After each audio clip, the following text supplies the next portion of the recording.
भाविनं कुरु। गुरु ब्रह्मा गुरु विष्णु गुरुदेव महेश्वर गुरु साक्षात् परं ब्रह्म तस्मै श्री गुरवे नमः। नीलाचल निवासाय नित्याय परमात्मने बलभद्रसुभद्राभ्यां जगन्नाथाय ते नमः। सदाशिवसमारम्भां शङ्कराचार्यमध्यमाम् अस्मदाचार्यपर्यन्तां वन्दे गुरुपरम्पराम्। अन्यः सुरसरस्वतीभण्डागारस्य रक्षणे पोषणे च तत्पराः भारतवर्षस्य लब्धप्रतिष्ठा विद्वांसः व्यासस्य परिवारस्य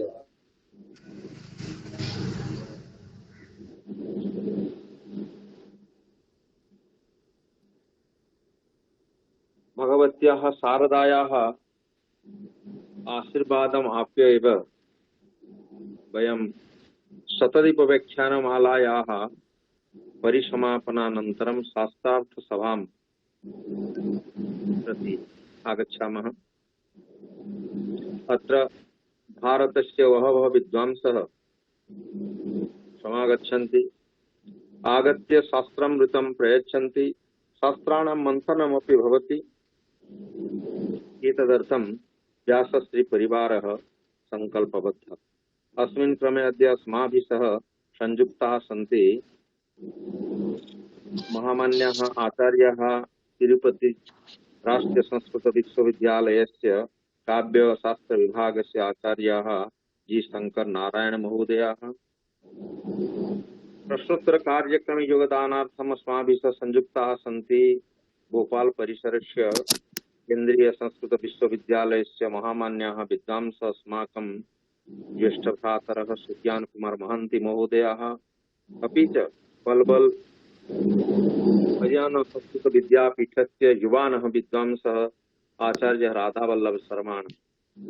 तदतिरिच्य शास्त्रामृताय अद्य समागताः सन्ति सुशांत आचार्य सुशांत कुमार राज महोदयाः, आचार्य पूर्णचंद्र महोदयाः, आचार्य धनंजय भंज महोदयाः प्रमुखाः। अस्माकं सौभाग्यं यत् एतादृशस्य कार्यक्रमस्य सभापतयः भवन्ति विश्वविस्तृताः काव्यशास्त्रे पृथक् परिश्रमाः भारतायनं विश्वायनं प्रमुखानां काव्यानां महाकाव्यानां रचयितारः आचार्य हरिकृष्ण सरस्वती महोदयाः। अपि च आशीर्वादं प्रदातुम् अद्य अस्मान् कृते एव आशीर्वादवचनम् अस्मभ्यं दातुं समागताः सन्ति भारतस्य लब्धप्रतिष्ठाः कवयः काव्यशास्त्रविशारदाः आचार्य प्रमोदचन्द्र मिश्र। अतएव एतादृशां विदुषां समवाये अद्य वयं कार्यक्रमं परिचालयामः। इदानीं समयः सञ्जातः, टेक्निक् कारणतः एव विलम्बो जातः, तदर्थं क्षमाप्रार्थनां करोमि। इदानीं कार्यक्रमस्य प्रारम्भः भविष्यति वैदिकनान्दीवाक्येन। वैदिकनान्दीवाक्यम् उपस्थापयिष्यते तिरुपतीयः आचार्यः दुर्गाशरणरथ महोदय। दुर्गाशरणरथ महोदय इदानीं सम्प्राप्यते, वैदिकमङ्गलाचरणम् उपस्थापयति। श्री गुरुभ्यो नमः। हरिः ओम्। चक्षुषः पिता मनसा हि धीरो घृतमेने अजनन्नं नामाने अदर्हन्त पूर्व आदिद्या वा पृथिवी अप्रथेताम् विश्वकर्मा विमाना आद्विहाय धाता विधाता परवोत सन्दृक् तेषामिष्टानि समिषामदन्ति यत्रा सप्तर्षीयन् पर एकमाहुः यो नः पिता जनिता यो विधाता धामानि वेद भुवनानि विश्वा यो देवानान्नामधा एक एव तग्गुंसं प्रश्नं भुवनायन्त्यन्या वामकाः सरस्वती वाजेभिर्वाजिनीवती यज्ञं पष्टुधियावसु हरिः ओम्। धन्यवाद आचार्यः दुर्गाशरणरथ महोदयः। इदानीमहं सम्प्रार्थये आचार्यान् प्रमोदचन्द्रमिश्रवर्यान् यत् स्वागतवाक्येन अस्मान् उपकुर्वन्तु आचार्यः प्रमोदचन्द्रमिश्र।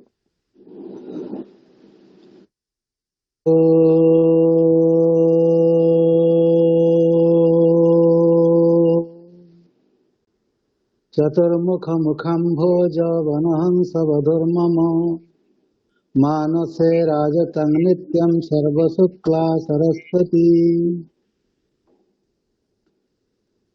परमवन्दनीयाः सभाध्यक्ष महोदयाः, उपस्थिताः भारतवर्षस्य सर्वे लब्धप्रतिष्ठाः विद्वांसः, छात्राः छात्राश्च, तैः सार्धं गवेषकाः, संस्कृत काव्यशास्त्र मधु समास्वादन रसिकाः, विद्याप्रेमिणः विद्वांसः, विराजते शास्त्रसभा तृतीया व्यासायनायोजित सौरदीप्त्या। सुस्वागतं स्वागतमत्र कर्तुं समागतो मिश्रप्रमोदचन्द्रः। जानन्ति भवन्तः व्यासायनन्यासपक्षतः प्रतिरविवासरं कश्चित् अपूर्वः कार्यक्रमः विधीयते। तत्र सप्त व्याख्यानमालां कर्तुं यत् निर्धारणम् आसीत् तदेव पूर्णतां गतं। तदनन्तरमपि शास्त्ररसास्वादमधु समास्वादयितुम् अत्यन्तम् आनन्दिताः सर्वे व्यासायन न्यासस्य आयोजकाः समायोजकाः कर्मकर्तारः सम्प्रत्यपि निरवच्छिन्नतया प्रतिरविवासरं शास्त्रव्याख्यानमालां कुर्वन्त्येव। अद्य शास्त्रसभायाः तृतीया सभा। अत्र अस्माकम् अध्यक्षतां कुर्वन्ति संस्कृतजगतः लब्धप्रतिष्ठाः आचार्याः, महाकवयः महामहोपाध्यायाः, विश्वविश्रुतकीर्तयः आचार्य हरे कृष्ण सतपथी महोदयाः। भाग्यवन्तो वयं यतः विद्वत्प्रवरान् वयं प्राप्नुमः। अध्यक्षत्वेन अस्त्येतेषाम् आचार्याणां किमपि अपूर्वं वैशिष्ट्यं यदर्थं च भवति। एवं उभयगुणसम्पन्नं वचनं येषां कंठे विराजते तेषां कृते वयं सादरं सानन्दं सोत्साहं स्वागतं कुर्मः। बुद्धिदीप्तं सुधासिक्तं येषां वचनकौशलं स्वागतं स्वागतं तेषां श्रीहरे कृष्ण धीमताम्। अद्य अस्माकं शास्त्रसभायाम् आलोच्यः विषयः वर्तते काव्यलक्षणविमर्शः। अवश्यं विषयोऽयम् अतीव गम्भीरः। केचिदाचार्याः रसं, केचिच्च ध्वनिं, केचिच्च अलङ्कारं, केचिच्च रीतिं काव्यप्राणत्वेन मन्यन्ते, किन्तु प्रकृष्टं लक्षणं किं तदेव कथयितुम् अस्माभिः सह सन्ति। अस्मिन् सभाङ्गणे तिरुपतीयाः आचार्याः जी शंकर नारायण महोदयाः, तिरुपति केंद्रीय राष्ट्रीय संस्कृत विश्वविद्यालयस्य साहित्य विभागस्य इमे आचार्याः अद्य विषयस्मिन् बोधयिष्यन्ति। वयं तेषां स्वागतं कुर्मः। श्रीजी शंकर नामानो नारायण समन्विताः, स्वागतं स्वागतं तेषां काव्यशास्त्रविदां सताम् एवं भूतानां आचार्याणां स्वागतं कृत्वा वयमपि विलोकयामः। अनेके आचार्याः अस्माभिः सह सन्ति, तेषामपि वयं स्वागतं व्याहरामः। श्रीसुज्ञानमहान्तीनां राधावल्लभशर्मणां सत्यनारायणानां च विदुषां स्वागतं मुदा। केवलम् एतत् न केवलं प्रसिद्धाः आचार्याः अत्र संयुक्ताः सन्ति, अपि तु अनेके विद्वांसः अस्मिन् कार्यक्रमे पूर्णतया दत्तचित्ताः संलग्नाश्च। तेषां स्वागतमपि कर्तव्यम्। संयोजकानां च प्रयोजकानां बुधेश्वराणां च सुधीश्वराणां स्वागतं स्वागतमत्र कुर्वे सभास्थले पंडितराजिपूर्णे। जयतु भारतम, जयतु संस्कृतम।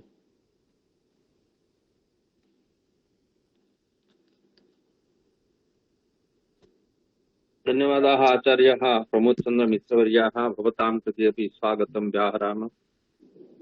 भवद्विधानं विदुषाम् एव आशीर्वादेन इयं सभा चलति नास्त्यत्र सन्देहस्य अवसरः। इदानीं कालः समागतः वाग्मे प्रवराणां सर्वेषाम् अस्माकम् आचार्याणाम् एव गुरवः। अद्य तु नवीनतया कुलपतित्वेन नियुक्ताः श्रेष्ठ आचार्याः सुखदेव भोई महोदयानामपि इमे गुरवः। सुखदेव भोई महोदया अस्माकं व्यासस्य परिवारस्य वरिष्ठाः सदस्याः सन्ति। वयं हर्षान्विताः। अद्य तु धानबादे तेषां नियोजनं जातं कुलपतित्वेन। तेषामपि गुरवः अस्माकं गुरुपादः आचार्य हरिकृष्ण सत्पथी महोदयाः। अहम् इदानीम् अनुरुन्धे आचार्याः स्वकीय आशीर्वचनेन अस्मान् उपकुर्वन्तु, विषयवस्तु च उपस्थापयन्तु। आचार्यः हरिकृष्ण सत्पथी महोदय।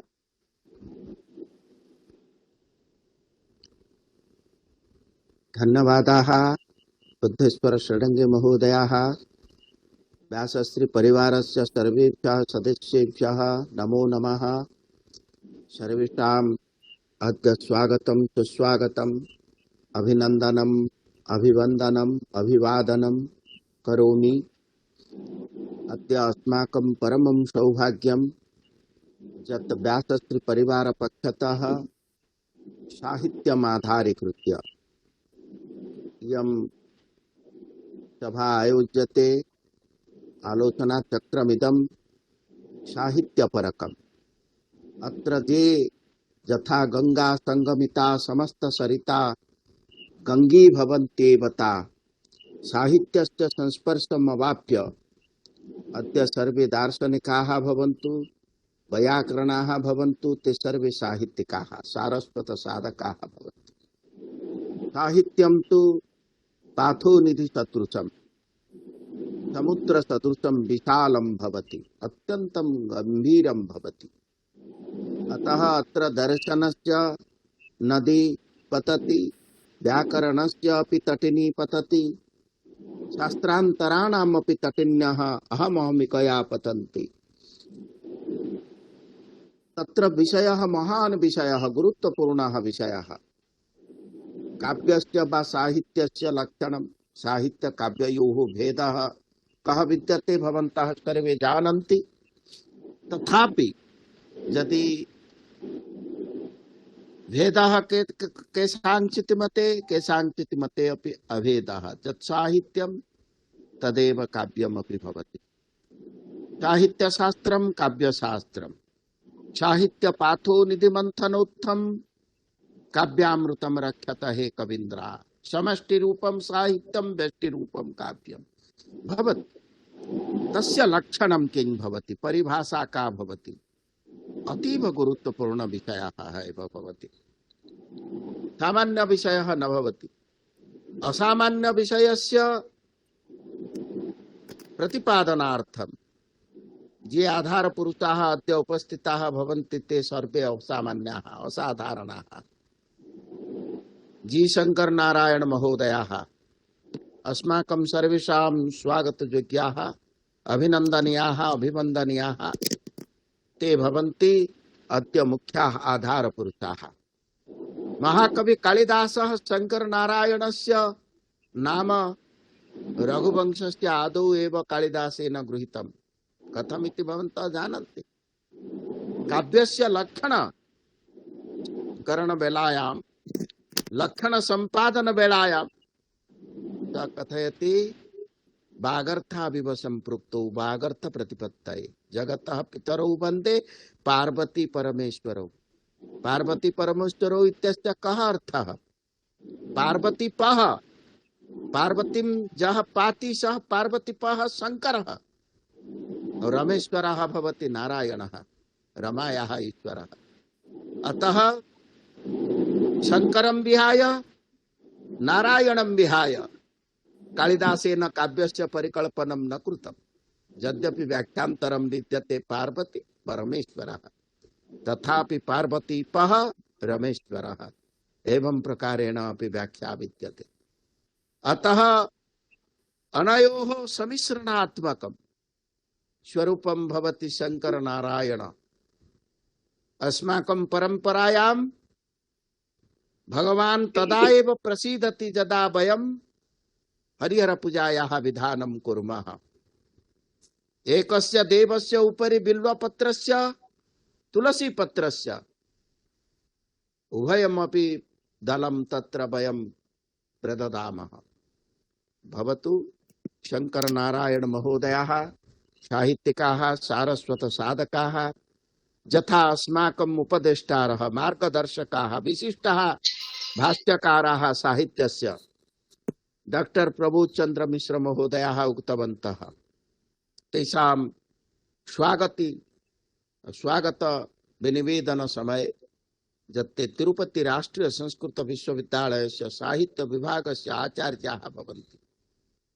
तेषाम् अद्य काव्य लक्षण संबंधी यत् तत्त्वं तत्तत्त्वं सर्वेषां विदुषां प्रवीणानां तरुणानां विदुषां अनुसन्धातॄणां विद्यार्थीनां अध्यापकानां अध्यापिकानां च कृते अवश्यं रुचिकरम् उपादेयं लाभदायकं भविष्यति। अत्र कश्चन संशयोऽपि न विद्यते। इमां सभां परिपुष्टां कर्तुं ये अद्य विद्यन्ते विराजन्ते अस्माकं सर्वे साहित्यस्य एव रथिनः भवन्ति। राधावल्लभः, सुशान्तकुमारः, सुज्ञानकुमारः, बुद्धेश्वरः, सोमनाथः सर्वे विद्यन्ते।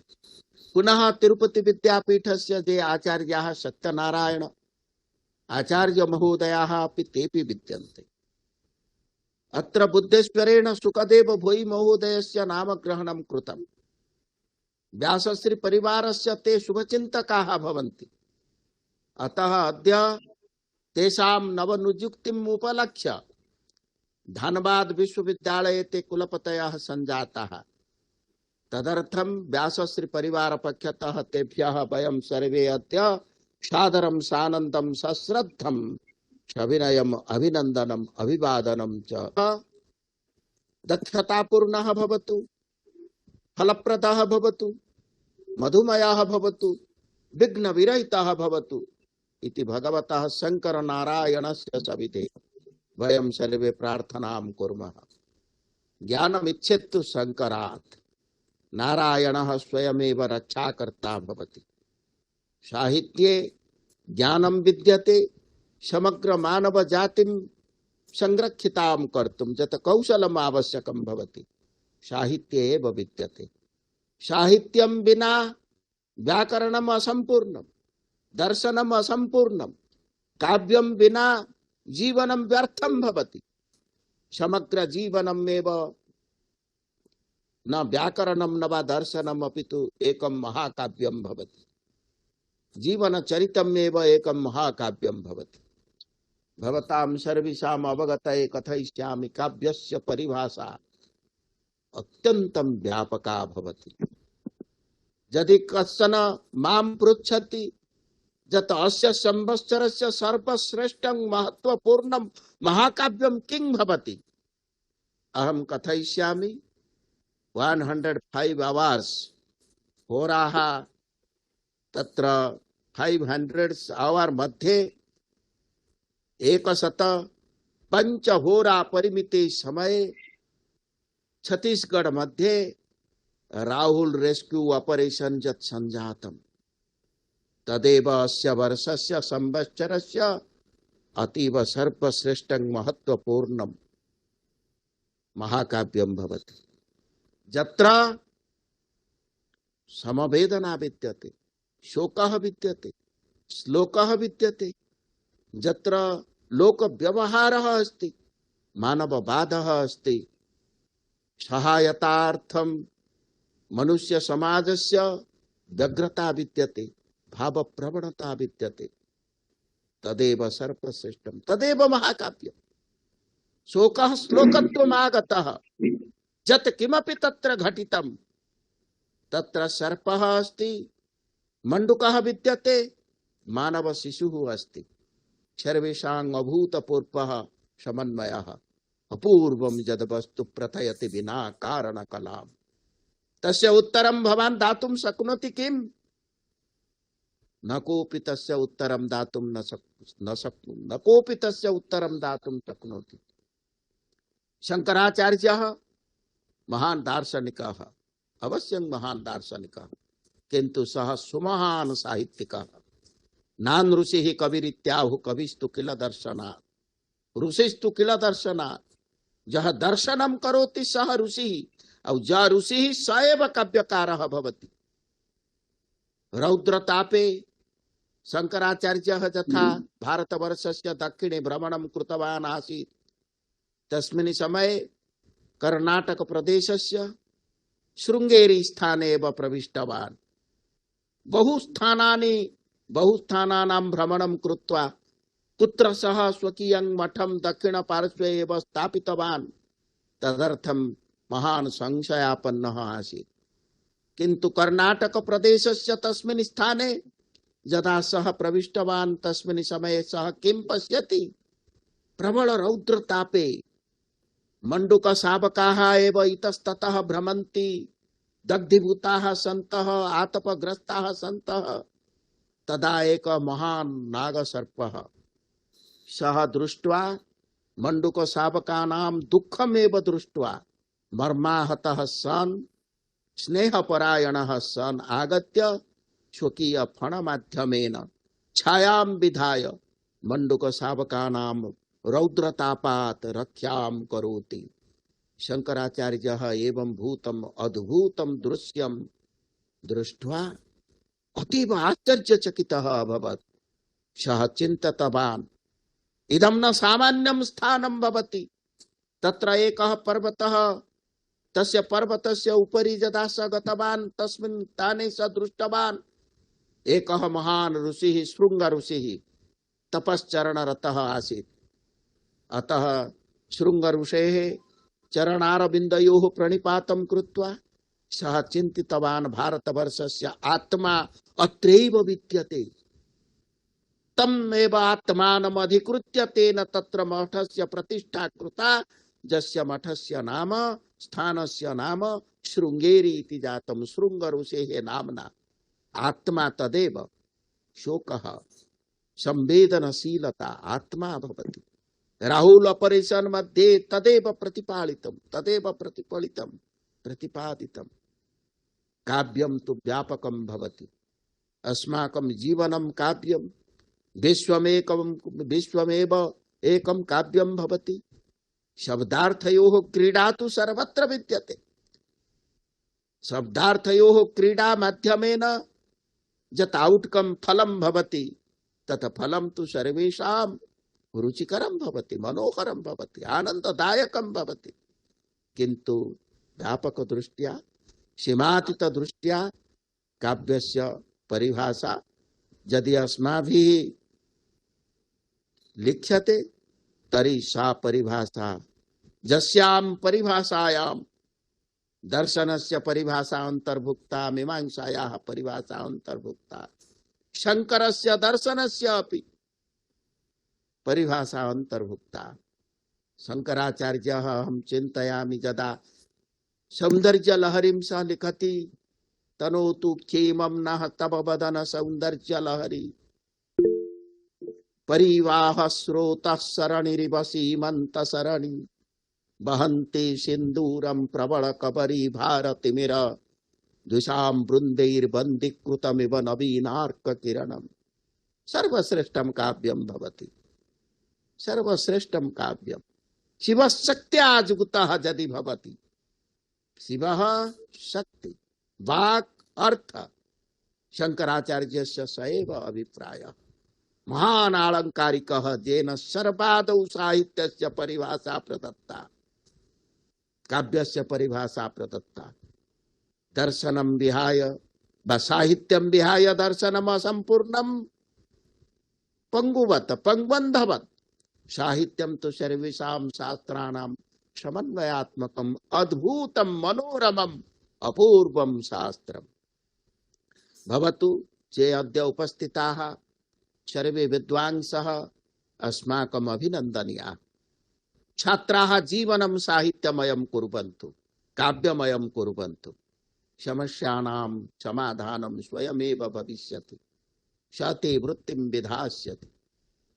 भवतां सर्वेषां रुचिः प्रीतिः गतिः शक्तिः साहित्ये काव्ये एव भवतु। यदि काव्ये अस्माकं प्रीतिर्भविष्यति, कविता कामिन्याम् अस्माकं रतिर्भविष्यति, प्रीतिर्भविष्यति। जीवनं सुखमयम् आनन्दमयं मधुमयं शोभनीयं लोभनीयं नमनीयं कमनीयम् एव भविष्यति। सद्यः परनिर्वृत्त एव काव्यस्य परमं लक्ष्यं भवति।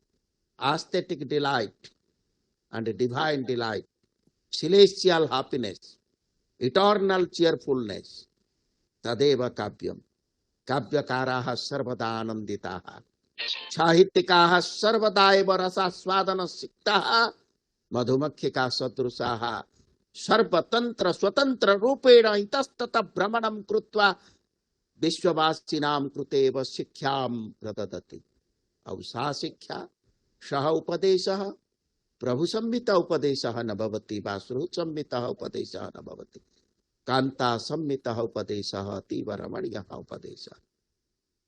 अतः काव्यस्य यदा परिभाषा अस्माभिः निर्मीयते, काव्यस्य उद्देश्यं, काव्यस्य किम् आभिमुख्यं, काव्यस्य किं कंटेंट स्कोप परिसरः, काव्ये के विषयाः वर्णिताः भवन्ति, काव्यं केन विलिख्यते, कविः कीदृशः भवति, एतत् सर्वं विविच्य एकवाक्यात्मकं लक्षणं काव्यस्य भवेत्।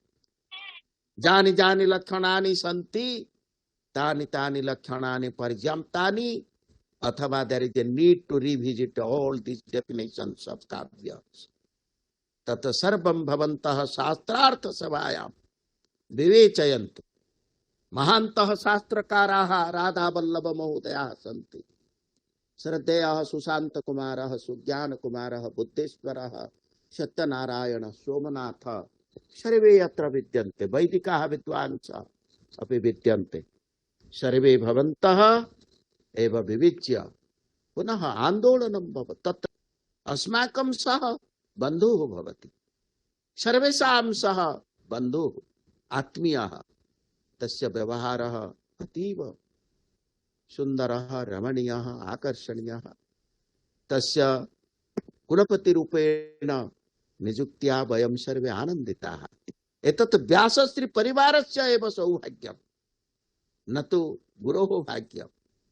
बहवः एव, अहं तु सर्वदा कथयामि, व्यासश्री परिवारे ये संयुक्ताः भवन्ति ते केचन पूर्वकुलपतयः, अन्ये साम्प्रतिककुलपतयः, ये अवशिष्टाः ते सर्वे भाविकुलपतयः एव भवन्ति।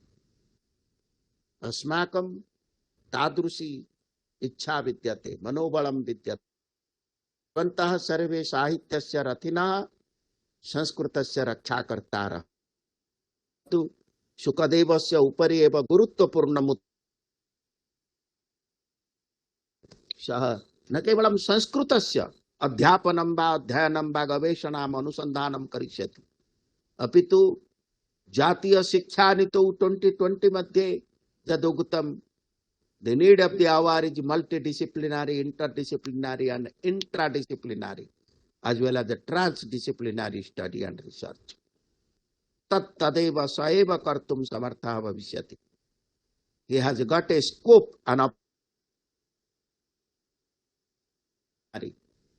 and transdisciplinary research and study in his university. तस्य विश्वविद्यालये मेडिकल एजुकेशन विद्यते, इंजीनियरिंग एजुकेशन विद्यते, आर्ट्स विद्यते, साइंस विद्यते, संस्कृतम् अस्ति, आदिवासी भाषाः अपि पाठ्यन्ते. सर्वेषां मध्ये संस्कृतस्य कथं स्थानम्, सर्वैषार्थं संस्कृतस्य सम्पर्कः, एतस्मिन् विषये अनुसन्धानस्य कृते भगवता तस्मै एकः अवसरः प्रदत्तः. अवसरस्य सदुपयोगः अवश्यं भविष्यति. पुनरेकवारं भवद्भ्यः सर्वेभ्यः मम शुभकामनाः, शुभाशीर्वादं विनिवेद्य ये ज्येष्ठाः श्रेष्ठाः प्रवीणाः विद्वांसः सन्ति तेभ्यः सर्वेभ्यः अभिवादनं विनिवेद्य विरमामि विस्तरात्. धन्यवादाः, नमस्काराः. जयतु भारतम्, जयतु संस्कृतम्.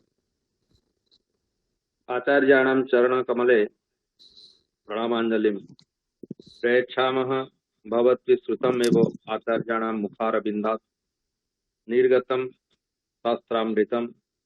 सर्वेषु शास्त्रेषु आचार्याणां गतिः सदा सर्वदा एव पूज्याः भवति नास्ति संदेहस्य अवसरः. अस्माकं सौभाग्यं यत् प्रायशः सर्वत्रैव वयम् आदौ तेषाम् आशीर्वचनं श्रोतुं भाग्यवन्तः भवामः.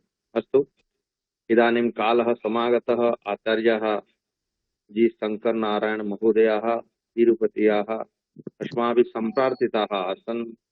यदि वा ते इदानीं चक्षुपीडया एव तप्ताः, तथापि शास्त्रामृतेन एव चक्षुपीडां निवारयितुं ते समागताः सन्ति. आचार्याः जी शंकर नारायण महोदयाः तलस्पर्शि विद्वांसः. आचार्याणां बहुषु शास्त्रेषु गतिः नास्त्यत्र संदेहस्य अवसरः. अहमिदानीम् अनुरुन्धे आचार्याः स्वकीयं व्याख्यानामृतेन अस्मान् तोषयन्तु. आचार्याः प्रोफेसर जी शंकर नारायण महोदय. सभाये नमः. शरज्योत्स्ना शुद्धां शशियुत जटाजूटमकुटां वरत्रासत्राणस्फटिक घटिका सकृन्नत्वा न त्वा कथमिव सतां सन्निधदते मधुक्षीर द्राक्षा मधुरि मधुरीणाः भणितयः. सदाशिव समारंभां शंकराचार्य मध्यमाम् अस्मदाचार्य पर्यन्तां वन्दे गुरु परंपरां. नमः सभायै. अस्मिन् व्यासश्री परिवारे ममापि आतिथ्यं भवतीति आत्मन्यपि बहुमानः जायते. सर्वेषामपि आचार्याणां चरणकमलयोः प्रणिपतामि. आचार्य हरे कृष्ण शतपथि महाभागानां प्रमोदचंद्र मिश्र महाभागानां च चरणकमलयोः नमो वाकान् वितनोमि. आदौ मे क्षमायाचनं. मम चक्षुः पीडा यथा भवति तद्गुणालंकारेण मम सङ्गणकयन्त्रस्यापि चक्षुः पीडा आगता. न पश्यति न मन्मुखं प्रदर्शयति, अतः केवलं विर्चुअल बैकग्राउंड एव प्रदर्शयति इति क्षमां याचे. अतः कृपया अहं क्षन्तव्यः इति प्रार्थनां कृत्वा तथा न भवन्तः एव वदन्तु. नमो नमः. अस्तु, तर्हि अद्य काव्यस्य लक्षणविषये किञ्चिदिव वक्तव्यमिति आदिष्टोऽहं तत्र किञ्चिदिव प्रयते. वस्तुतः स्वेतर भिन्न व्यावर्तकं स्वेतर व्यावर्तकं यद् भवति तदैव लक्षणमिति जैगीयते. तर्हि अन्यशास्त्रैः साहित्यशास्त्रस्य उपरि एकः आरोपः अपवादैव क्रियते. कः इति चेत् नियतलक्षणं क्वापि नास्ति. एकः लक्षणं करोति चेत् अपरः खण्डयति अन्यथा मण्डयति. एवं दृष्ट्या तावत् लक्षणानां बाहुविध्यात् अत्र तावत् नियतलक्षणमिति नास्ति, अतः शास्त्रत्वं नाङ्गीक्रियते इति केषाञ्चन इदानीम् अपवादः भवति. वस्तुतः नायं दोषः केवलं साहित्यस्यैव, अन्येषामपि शास्त्राणाम् इत्थमेव दृश्यते. यथा मूर्धन्यभूतो महर्षिः पाणिनिः सुक्तिगन्तं पदम् इति पदस्य लक्षणं चकार. तर्हि अत्र पुनः पुनः तत्र चर्चां विधाय व्युत्पत्तिवादादिषु सुत्वं तिङ्त्वं च एकत्रैव न सङ्गच्छते, अतः इदं लक्षणम् अशोभनम् इति कृत्वा ते विभक्त्यन्ताः पदम् इत्येव लक्षणं शोभनम् इति नैयायिकाः अन्ये शास्त्रकाराश्च स्वीकुर्वन्ति. अयं विषयस्तावत् व्युत्पत्तिवादादिग्रन्थेषु द्रष्टुं योग्यः. इतः पूर्वमेव वस्तुतः एतादृशमेव लक्षणं साहित्यकेन भरताचार्येण कृतं भवति। वस्तुतः नैयायिकाः अन्ये शास्त्रकाराश्च विभक्त्यन्तं पदम् इति तावत् तेषां लक्षणमिव कथयन्ति, किन्तु नाट्यशास्त्रे विभक्त्यन्तं पदं प्रोक्तं निबद्धं चूर्णमेव वा इति पाणिनेः समकाले एव विभक्त्यन्तं पदं प्रोक्तम् अन्यथा पदं ज्ञेयमिति पाठभेदः इति लक्षणं तावत् भरताचार्येण कृतं भवति। अतः साहित्याचार्यस्य एतादृश पदलक्षणमेव अनन्तरम् अन्यैः स्वीकृतम् इति ज्ञेयम्। अतः शास्त्रान्तरेषु लक्षणादीनां खण्डनमण्डनादिकं दृश्यते। एवमेव तत्कृतलक्षणानामपि तदनुयायिभिः एकदेशिभिः अन्यथा व्याख्यानादिकं तु कृतमेव। यथा शङ्करभगवत्पादानां भाष्यस्य उपरि एव प्रस्थानद्वयम् इव दृश्यते। यथा भामती प्रस्थानं विवरणप्रस्थानमिति, अवच्छेदकतावादः प्रतिबिम्बवादः इति वादद्वयं तत्रापि दरीदृश्यते एव। तर्हि अत्र नियतलक्षणं नास्ति इति यदि शास्त्रत्वं नास्ति इति कथयन्ति, तर्हि अन्येषु अपि शास्त्रेषु इयमेव गतिः। यदि अन्यत्र अङ्गीक्रियते तर्हि अत्रापि अवगन्तव्यमेव। अतः अहम् इदानीं मम निरूप्यमाणं वस्तु तावत् काव्यलक्षणम्। अग्रे एव कथयिष्यामि। सर्वेषामपि लाक्षणिकानाम् आलङ्कारिकाणां तावत् स्वरूपज्ञानम् एकमेव। यथा अस्माकं शरीरं भवति, अन्तः आत्मा भवति, गुणाः भवन्ति, आभूषणादिकं भवति, तद्वदेव काव्यस्यापि शरीरं भवति, आत्मा भवति, एवं गुणाः भवन्ति, अलङ्काराः भवन्ति इत्यत्र न कस्यापि तत्र वैमत्यं। किन्तु तत्र किं प्रधानम् इत्यत्रैव विवदन्ते शास्त्रकाराः आलङ्कारिकाः इत्येव। अतः लक्षणं तावत् नियतरूपेणैव भवति, किन्तु अंशतः प्राधान्यं कुत्र इत्यत्रैव विवदन्ते मनीषिणः इत्येव अवधेयं भवति। अतः अन्यशास्त्रमिव अस्यापि शास्त्रस्य नेतलक्षणत्वं सिद्ध्यति इति इदं प्रथमं मनसि निधाय अनन्तरमिव प्रविशामः। आदौ तावत् भरतस्य काव्यलक्षणं तावत् अर्थक्रियोपेदं काव्यम् इति किञ्चित् लक्षणं कैश्चित् उपादृतं भवति, कैश्चित् उल्लिखितं भवति, किन्तु मुद्रितेषु ग्रन्थेषु इदं लक्षणं न दृश्यते। अर्थक्रियोपेतं काव्यम् इति भरतस्य लक्षणमिति केचन उल्लिखन्ति, किन्तु मूलश्लोकेषु इयं पङ्क्तिः तावत् न दृश्यते।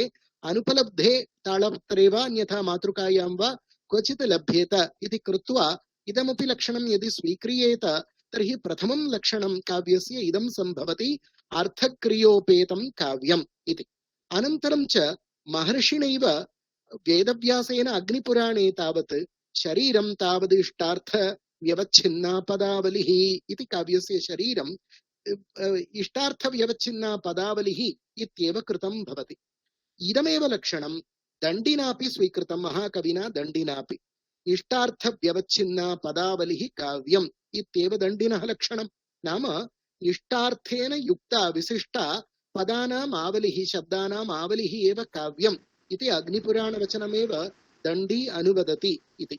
तर्हि उभयोरपि पक्षयोः अर्थविशिष्टः शब्दः एव काव्यम् इति सिद्धं भवति।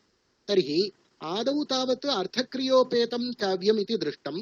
अनन्तरम् एवमेव अन्यत्रापि यदि वयं पश्यामः द्विधा विभक्तुं शक्यते। अर्थविशिष्टः शब्दः काव्यम् इति केषाञ्चन, एवमेव शब्दः एव नाम शब्दार्थौ युगलीभूतौ काव्यम् इति केषाञ्चन आचार्याणाम् इति द्विधा पक्षः। अर्थविशिष्टः शब्दः इति केषाञ्चन पक्षे, एवमेव शब्दार्थयोः काव्यत्वम् इति केषाञ्चन पक्षे। अर्थः काव्यम् इति न कस्यापि पक्षे, यतः अर्थः तावत् विभावादिषु अन्तर्भवति इति जगन्नाथेनैव प्रदर्शितत्वात्। अतः पक्षोऽयं द्विधा विभज्यते, अर्थविशिष्टशब्दो वा उत शब्दार्थयोः मिलितरूपेण भवति वा इति अत्रैव अस्माकम् इदानीं काव्यलक्षणे संशयः। तत्र तावत् दण्डिनः लक्षणम् अस्माभिः दृष्टम्, अग्निपुराणस्यैव अनुवादः इति। कान्तिचन्द्रः अपि इदमेव लक्षणम् अनुसरति। एवं काव्यं रसादिमद् वाक्यम् इति शौद्धोदनिः इति कश्चन आलङ्कारिकः कथयति। श्रुतं सुखविशेषकृत् इति रसादिमत् वाक्यमेव काव्यम् इति तस्य अभिप्रायः। एवं केशवमिश्रः अपि इदमेव लक्षणं पुनः स्वीकरोति। एवं भोजस्य काव्यलक्षणावसरेऽपि निर्दोषं गुणवत्काव्यम् अलङ्कारैः अलङ्कृतं रसात्मकं कविः कुर्वन् कीर्तिं प्रीतिं च विन्दति इति दोषरहितं गुणयुक्तं अलङ्कारैः अलङ्कृतं रसात्मकमेव काव्यं भवति। एतत् कृत्वा कविः कीर्तिं प्रीतिं च अवाप्नोति इति भोजराजस्य लक्षणं भवति। एवमेव विश्वनाथस्तावत् वाक्यं रसात्मकं काव्यम् इति ब्रूते। एवं निर्दोषा लक्षणवती सरीतिर्गुणगुम्भिता सालङ्काररसानेक वृत्तिर्वाक्काव्यनामभाक् इति जयदेवः अपि इदमेव स्वीकरोति। लक्षणवती सरीतिः लक्षणयुक्ता नाम लक्षणैः घटिता, निर्दोषा निर्दुष्टा दोषरहिता, सरीतिः रीत्या युक्ता, गुणगुम्भिता माधुर्यादिभिः एवं विभूषिता, सालङ्कार रस अलङ्कारैः रसैश्च संयुता, अनेक वृत्तिः बहुविध वृत्तिभिः युक्ता वाकेव काव्यम् इति जयदेवस्य पीयूषवर्षिणः जयदेवस्य अभिप्रायः। एवमेव अन्ततो गत्वा चरमलक्षणं तावत् जगन्नाथेन प्रणीतं रमणीयार्थप्रतिपादकः शब्दः काव्यम् इति। अत्र सर्वत्रापि यदि वयं पश्यामः अर्थसहितः अन्यथा अर्थविशिष्टा वागेव काव्यम् अर्थविशिष्टः शब्दः एव काव्यम् इति एतेषाम् अष्टसङ्ख्याकानाम् आचार्याणामपि अभिप्रायः। अस्माभिः पूर्वमेव दृष्टं भवति महर्षिणा वेदव्यासेनापि अग्निपुराणे इष्टार्थव्यवच्छिन्ना पदावलिः एव काव्यम् इति अभिप्रेतं, तदेव जगन्नाथपर्यन्तम् एवम् आनीतम् इति वयं पश्यामः। एवं शब्दार्थ उभयगतान्येव लक्षणानि भवन्ति इति षोडश आचार्याः न्यूनातिन्यूनम् एवम् अभिप्रयन्ति। तत्र आदौ भामहः शब्दार्थयोः एवं काव्यत्वं स्वीकरोति, उद्भटः रुद्रटः एते सर्वेपि शब्दार्थयोः सहितयोरेव काव्यत्वम् अङ्गीकुर्वन्ति। एवं युगप्रवर्तकः आनन्दवर्धनोऽपि शब्दार्थौ तावत् शरीरम् इति उक्त्वा तत्र शब्दार्थयोरेव काव्यत्वम् अङ्गीकरोति। एवं वामनोऽपि काव्यशब्दोऽयं गुणालङ्कारसंस्कृतयोः शब्दार्थयोर्वर्तते इति काव्यशब्दः शब्दार्थयोः भवति इत्येव अङ्गीकरोति।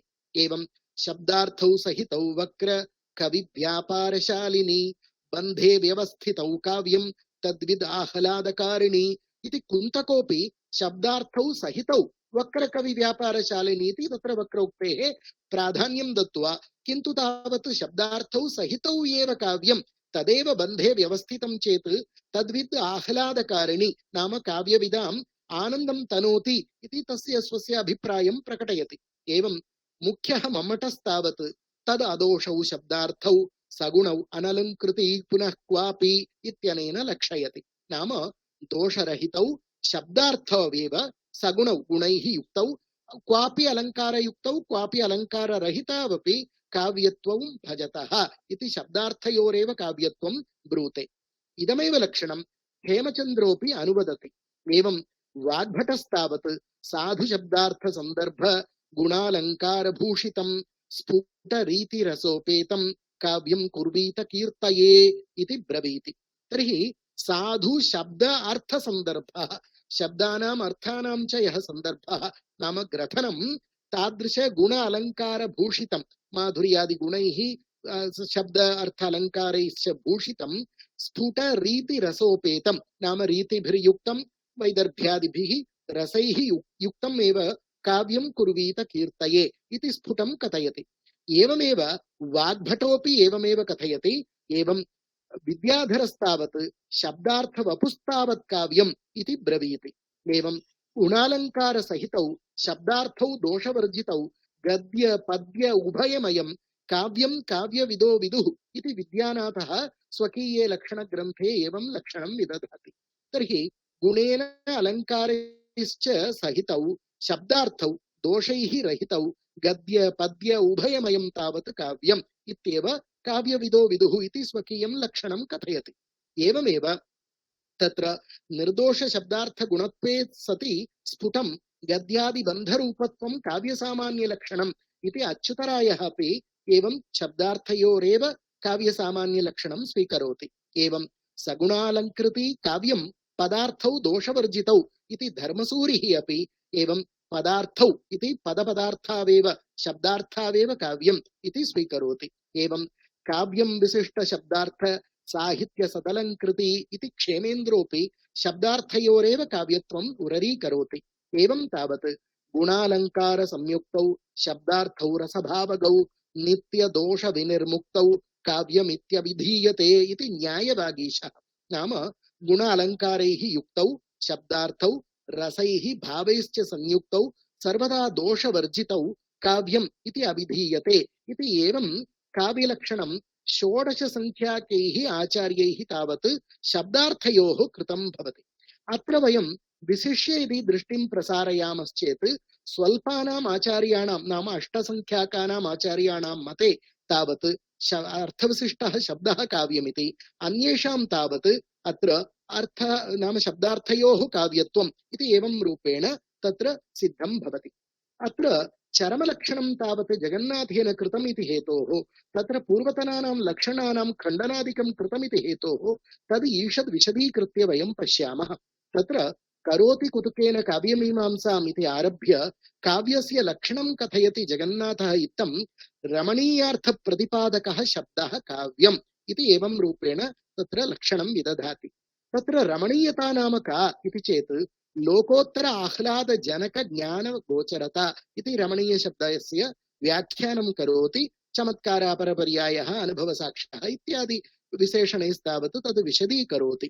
तर्हि तादृशाः रमणीयाः ये अर्थाः अर्थशब्देन अत्र वाच्य लक्ष्य व्यङ्ग्यरूपाः ग्राह्याः तत् प्रतिपादकाः नात्र तावत् बोधकः इति पदेन अन्यथा तद् लक्षकः इति पदेन सूचनेन तावत् केवलम् अभिधायाम् अन्यथा लक्षणायामेव आपत्तिः इति हेतोः तत् प्रतिपादकः नाम तद् बोधजनकः व्यापारः कश्चन इति तत्स्वीकृत्य तत् प्रतिपादकः यः शब्दः सुप्तिङन्तरूपः तदेव काव्यम् इति काव्यस्य लक्षणं विदधाति।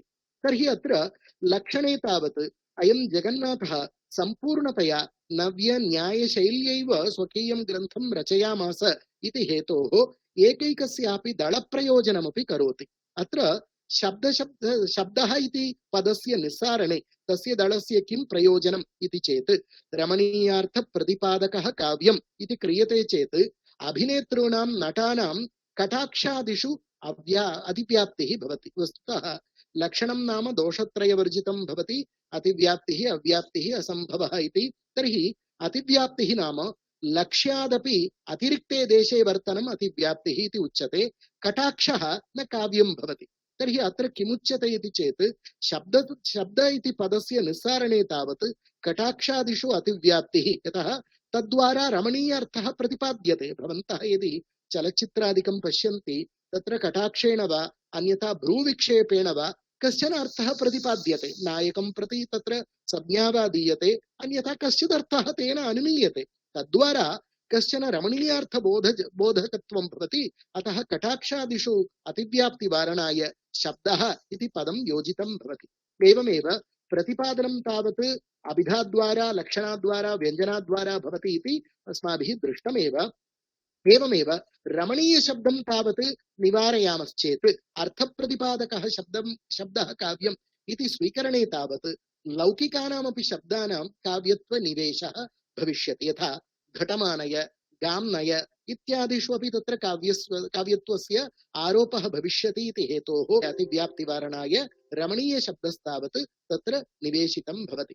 एवमेव अर्थशब्दस्य निराकरणे तावत् वैयाकरणे नाम व्याकरणशास्त्रे प्रसिद्धानां पदानामपि काव्यत्वं सिद्ध्यति इति हेतोः रमणीय अर्थप्रतिपादकः शब्दः काव्यम् इति एवं तावत् एवं कृतं भवति। तर्हि आह्लादः लोकोत्तर आह्लादः इति किमर्थम् उच्यते इति चेत् धनं दे दास्यामि अन्यथा पुत्रस्ते जातः इति लौकिकवाक्येषु लौकिक आह्लादः जायते, तद अतिव्याप्तिवारणाय लोकोत्तरः आह्लादः इति विशेषणं किञ्चित् दत्तं भवति।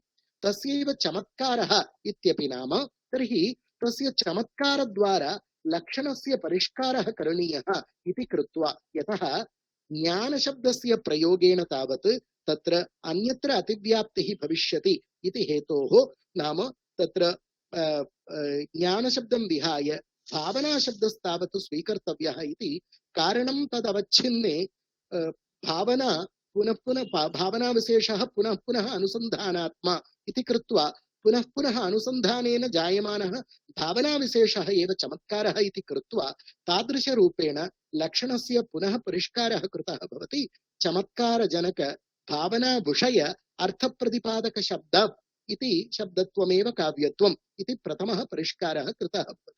चमत्कारः नाम लोकोत्तर आह्लादजनक ज्ञान गोचरता इति पूर्वमेव निरूपितं भवति, तद् तावत् भावना विषयः भवति। तर्हि चमत्कार जनकः यः भावना विषयः तद् अर्थभूतः विषयभूतः यत्र भवति तादृशस्य अर्थस्य प्रतिपादकः शब्दः यः तदेव काव्यत्वं भजति। वस्तुतः मया पूर्वमेव निरूपितं दण्डिनः लक्षणमेव जगन्नाथेन विशदीकृतमिति। इष्टार्थ व्यवच्छिन्ना पदावली काव्यमिति तेनापि निरूपितम्। अत्र शब्दः काव्यम् इति कथयता कः लाभः इति चेत् तत्र तावत् इष्टार्थः इति शब्देनापि चमत्कारादिकं तत्र अन्तर्भवत्येव। पदावलिः इति कथनेन बहूनां पदानामेव काव्यत्वं सिद्ध्यति। अत्र तावत् शब्दः इति जात्येकवचने कथनात् एकस्यापि शब्दस्य एवं बहूनां शब्दानामपि काव्यत्वं सिद्ध्यति इति अधिकः विशेषः। तर्हि अत्र तावत् चमत्कारजनक भावना विषयः यः भवति सः तावत् अन्येन साकं समानाधिकरण्यं प्राप्नोति। केन साकम् इति चेत् अहमस्मि इत्याकारकं यद् धारावाहिकं ज्ञानं भवति तदपि अस्माकं चेतस्येव वर्तते। तर्हि तत्र अतिव्याप्तिः भविष्यति इति हेतोः द्वितीय परिष्कारं तावत् जगन्नाथः कुरुते, तस्य अवच्छेदकत्वं वक्तव्यम्। उच्यते चेत् ततः इदं विशिष्टं नाम भावना विशेषेष्वपि धारावाहिक ज्ञानात् इदं चमत्कारजनकतावच्छेदेन विशिष्टम् इति वक्तुं तावत् द्वितीय परिष्कारम् एवं प्रस्तौति यत् प्रतिपादितार्थ विषयक भावनात्वं चमत्कार जनकतावच्छेदकं तत्त्वम् इति। अत्र यच्छब्देन तच्छब्देन च शब्दः उच्यते। शब्द प्रतिपादित अर्थ विषयक शब्देन यः अर्थः प्रतिपादितः भवति तदेव विषयं कृत्वा ज्ञानस्य विषयो ह्यन्यः इति मम्मटेन उक्तत्वात् ज्ञान विषयीभूतः यः भवति भावना, तादृश भावना कीदृशी इति चेत् चमत्कार जनकतावच्छेदिका भवति चेत् नाम चमत्कारस्य जनकत्वं तावत् जन्यत्वेन निरूपितं भवति। अतः चमत्कारनिष्ठ जन्यता निरूपित भावना विशेषनिष्ठ जनकतावच्छेदक विषयीभूत एतत् भावना विशेष विषयीभूत प्रतिपादित अर्थ विषयक शब्दत्वम् इति तत्र लक्षणं द्वितीय परिष्कारेण तावत् सिद्ध्यति। तर्हि अत्रापि एकः क्लेशः जायते।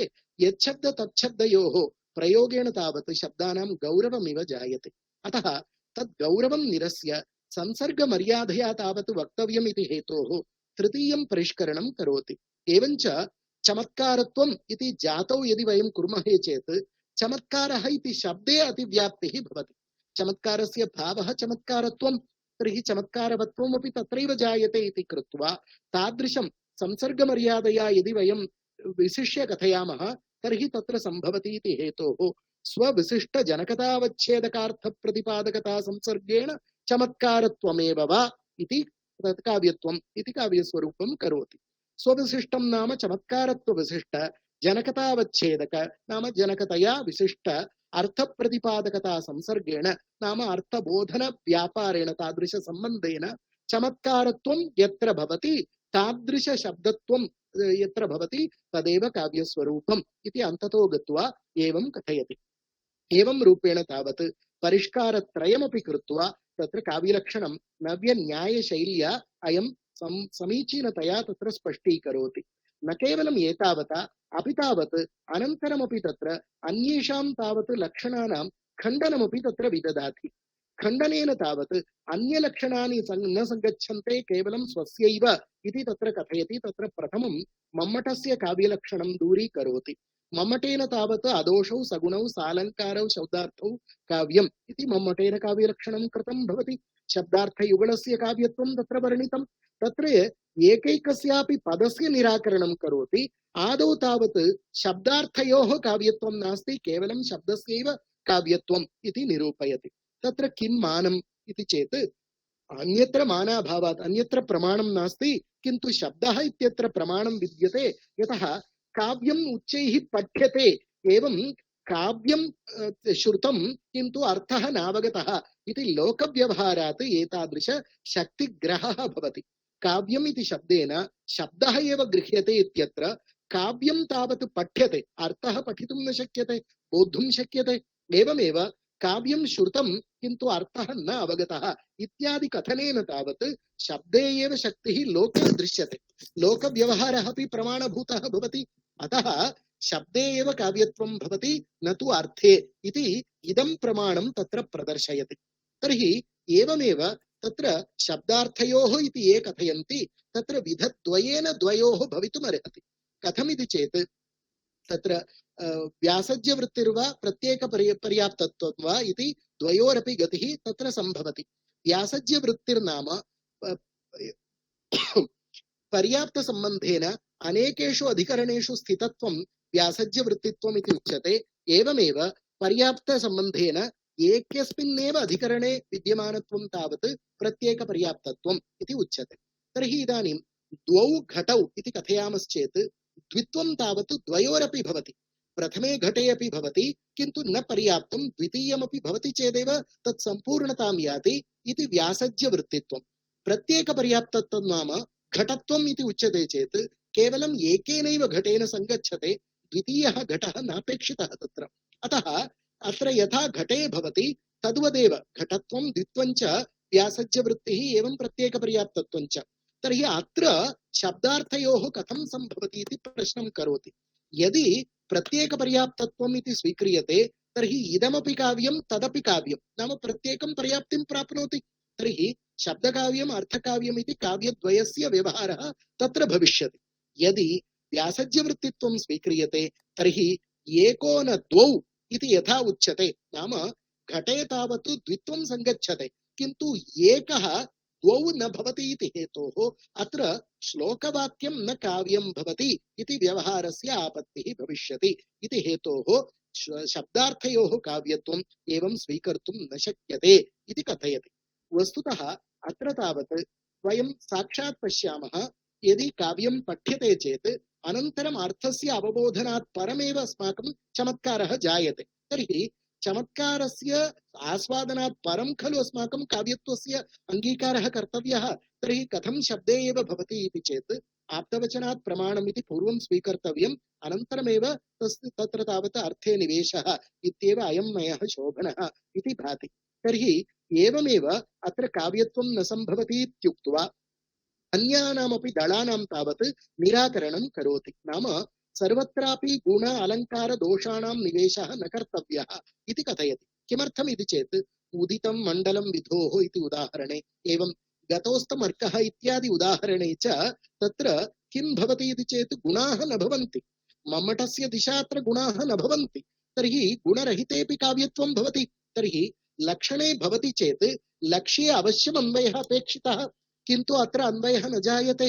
अतः अव्याप्तिः इति दोषः सम्भवति। अतः गुणपदं तावत् लक्षणेन निवेशनीयम् इति प्रथमं तिरस्कारं करोति। एवम् अलङ्काराणामपि अननुगमात्, नाम तेषां यत्तया निर्देशः नास्ति। नाम एतावानेव अलङ्कारः इति वक्तुं न शक्यते। आनन्दवर्धनोऽपि अलङ्काराणाम् आनन्त्यम् अङ्गीकरोति। अतः यत्तया वक्तुं न शक्यते इति चेत् लक्षणे तस्य निवेशः न करणीयः। एवं दोषपदस्य निवेशने अपि तत्र अस्माकं क्लेशः भवति। तं काव्यम् इति व्यवहारः लोके दृश्यते। काव्यत्वं प्रथमं भवति चेदेव खलु दुष्टं काव्यमिति। दोषः भवति चेत् काव्यत्वं न सङ्गच्छते। तर्हि दुष्टं काव्यमिति लोके कथं वा व्यवहारः इति कृत्वा अत्र संयोगाभाववान् वृक्षः संयोगी इतिवत् अंशे एव तत्र संयोगः भवति। एकः कपिः वृक्षे उपविष्टः, तर्हि वृक्षे समग्रेण भागेन साकं तस्य संयोगः नास्ति, केवलं शाखायां भवति इति उच्यते चेत् तथा वक्तुं न शक्यते। किमर्थम् इति चेत् दोष तथा दृश्यते चेत् तत्र मूले महीरुः विहङ्गम संयोगिन शाखायाम् इति कृत्वा संयोगस्य अव्याप्य वृत्तित्वं भविष्यति। नाम यत्र कुत्रापि भवति चेत् सम्पूर्णस्यापि तिरस्कारः भवितुमर्हति। अतः अव्याप्य वृत्तित्वम् इति दोषः अत्र आपद्यते इति हेतोः अत्र एकैकं पदमपि दुष्टम् इति कृत्वा शब्दार्थयोः काव्यत्वं न सिद्ध्यति, गुण दोष अलङ्काराः न निवेशनीयाः इति कृत्वा तत्र तावत् दोषान् उद्भावयति। एवमेव ततः परं तावत् विश्वनाथस्य लक्षणं तत्र स्वीकरोति। वाक्यं रसात्मकं काव्यम् इत्यत्र तावत् तत्र दोषोद्भावाय अत्र रसात्मकं काव्यम् इत्यनेन अन्यस्य नाम ध्वनिद्वयस्य वस्तु अलङ्कार ध्वन्योः तावत् अत्र स्वीकरणं नास्ति इति उच्यते चेत् अन्ये केचन अभिप्रयन्ति रसस्य संसर्गविधेन रसस्य अनुबद्धतया वस्तुध्वनेः अलङ्कारध्वनेरपि सम्भवति इति उच्यते। तर्हि तत्तावत् मृगोधावति इत्यादि लौकिकवाक्येषु अपि सम्भवति। अतः एतादृशरूपेण एवं परम्परया रसे सम्बन्धः न वक्तव्यः। अतः रसात्मकं काव्यम् इति कथनेन केवलं रसध्वनेरेव काव्यत्वं सिद्ध्यति। अतः पर्वतादिवर्णनादिकं यद्भवति एवम् अलङ्कारादिकं यद्भवति समासोक्त्यादिकं तत्र तावत् काव्यत्वस्य हानिः इति अव्याप्तिः इति कृत्वा इदमपि लक्षणम् अत्र अशोभनम् इति कृत्वा तावत् तदपि तत्र तिरस्करोति। एवं कृत्वा स्वकीयमेव लक्षणं शोभनं रमणीयार्थप्रतिपादकः शब्दः काव्यम् इति यल्लक्षणं कृतं तल्लक्षणमेव शोभनम् इति तस्य अभिप्रायः। किन्तु अत्र वयं तावत् सूक्ष्मेक्षिकया पश्यामश्चेत् अत्र आचार्याणां तावत् द्वैविध्यं पूर्वमेव मया निर्दिष्टं भवति। नाम ये तावत् अर्थविशिष्टः शब्दः काव्यमिति अङ्गीकुर्वन्ति, अन्ये केचन तावत् शब्दार्थयोः काव्यत्वम् इति स्वीकुर्वन्ति। तर्हि तत्र प्रायोवादः प्रायशः भवन्तः पश्यन्ति चेत् मम गुरुभिः वासितसाहित्य अगरुभिः श्री गुल्लपल्ली श्रीनिवास महाभागैः एवं कश्चन विचारः प्रस्तुतः भवति। कः विचारः इति चेत् वस्तुतः शब्दः काव्यम् इति प्रायशः ये कथयन्ति ते सर्वेपि दाक्षिणात्याः। एवं शब्दार्थयोः काव्यत्वम् इति ये अङ्गीकुर्वन्ति ते प्रायशः औतरार्हाः। नाम मम्मटो वा भवतु अन्ये वा भवन्तु प्रायशः ते तावत् उत्तरदेशात् नाम काश्मीरदेशात् वा अन्यथा उत्तरभारतात् भवन्ति। ये तावत् नाम जगन्नाथो वा भवतु दण्डी वा भवतु भामहो वा भवतु एतादृश आचार्याः तावत् दाक्षिणात्याः भवन्ति। तर्हि तावत् तत्र किमर्थम् एवं कृतम् इति मम गुरुभिः एकः विचारः प्रस्तुतः। वस्तुतः दाक्षिणात्यास्तावत् वेदानामपि काव्यत्वम् इच्छन्ति। यतः वेदे अपि काव्यशब्दस्तावत् इतस्ततः दृश्यते एव। यथा तावत् बहुत्र ऋषिर्विप्रः काव्येन अस्मा एवं काव्यं वच उक्तमिन्द्राय सस्यम् इत्यादि कृत्वा वेदस्यापि काव्यशब्देन व्यवहारः। एवं तावत् अर्थ अनवगत्यापि वेदस्य उच्चारणेन केवलं तस्य रक्षणं भवति इति कृत्वा शब्दप्राधान्यं वेदानां भवति इति सर्वैः अङ्गीक्रियते। अर्थः अवगन्तव्यः एव, अथापि अर्थ अनवगमने अपि यदि शब्दः केवलं भवति चेदपि रक्षति इति वेदानां शब्दप्राधान्यं तावत् अस्माभिः दृष्टमेव भवति। अतः तावत् वेदस्यापि काव्यत्वम् इच्छद्भिः दाक्षिणात्यैः एवं लक्षणं तावत् शब्दे प्राधान्यं कृत्वा नाम वेदानां काव्यत्वकथने किमर्थमिति मम अभिप्रायम् अत्र आविष्करोमि। वस्तुतः वेदानां तावत् नियतार्थत्वं भवति। अनेन शब्देन अयमेव अर्थः बोद्धव्यः। यदि व्यङ्ग्यार्थं वयं स्वीकुर्मः चेत् अनियतार्थत्वेन कल्पनया नाम यः कश्चिदपि अर्थः सिद्ध्येत् तत्र तन्निवारणायैव केवलं साक्षादर्थः एव स्वीकर्तव्यः इति वेदे नियमः कृतः। अत एव तत्र अर्थप्रधानता न भवति, केवलं शब्दे एव प्राधान्यम् इति निरूपितं भवति महर्षिभिः। किन्तु दाक्षिणात्यैः नाम जगन्नाथप्रभृतिभिः तावत् वेदानामपि काव्यत्वम् इच्छद्भिः एवं लक्षणं कृतम् अर्थविशिष्टशब्दः काव्यमिति। अतः अर्थस्य गौणता भवति, शब्दस्य प्राधान्यं भवति, तर्हि वेदस्यापि काव्यत्वं सिद्ध्यति इति कृत्वा एवं लक्षणं कृतं भवति इति मद्गुरुभिः कृतं भवति।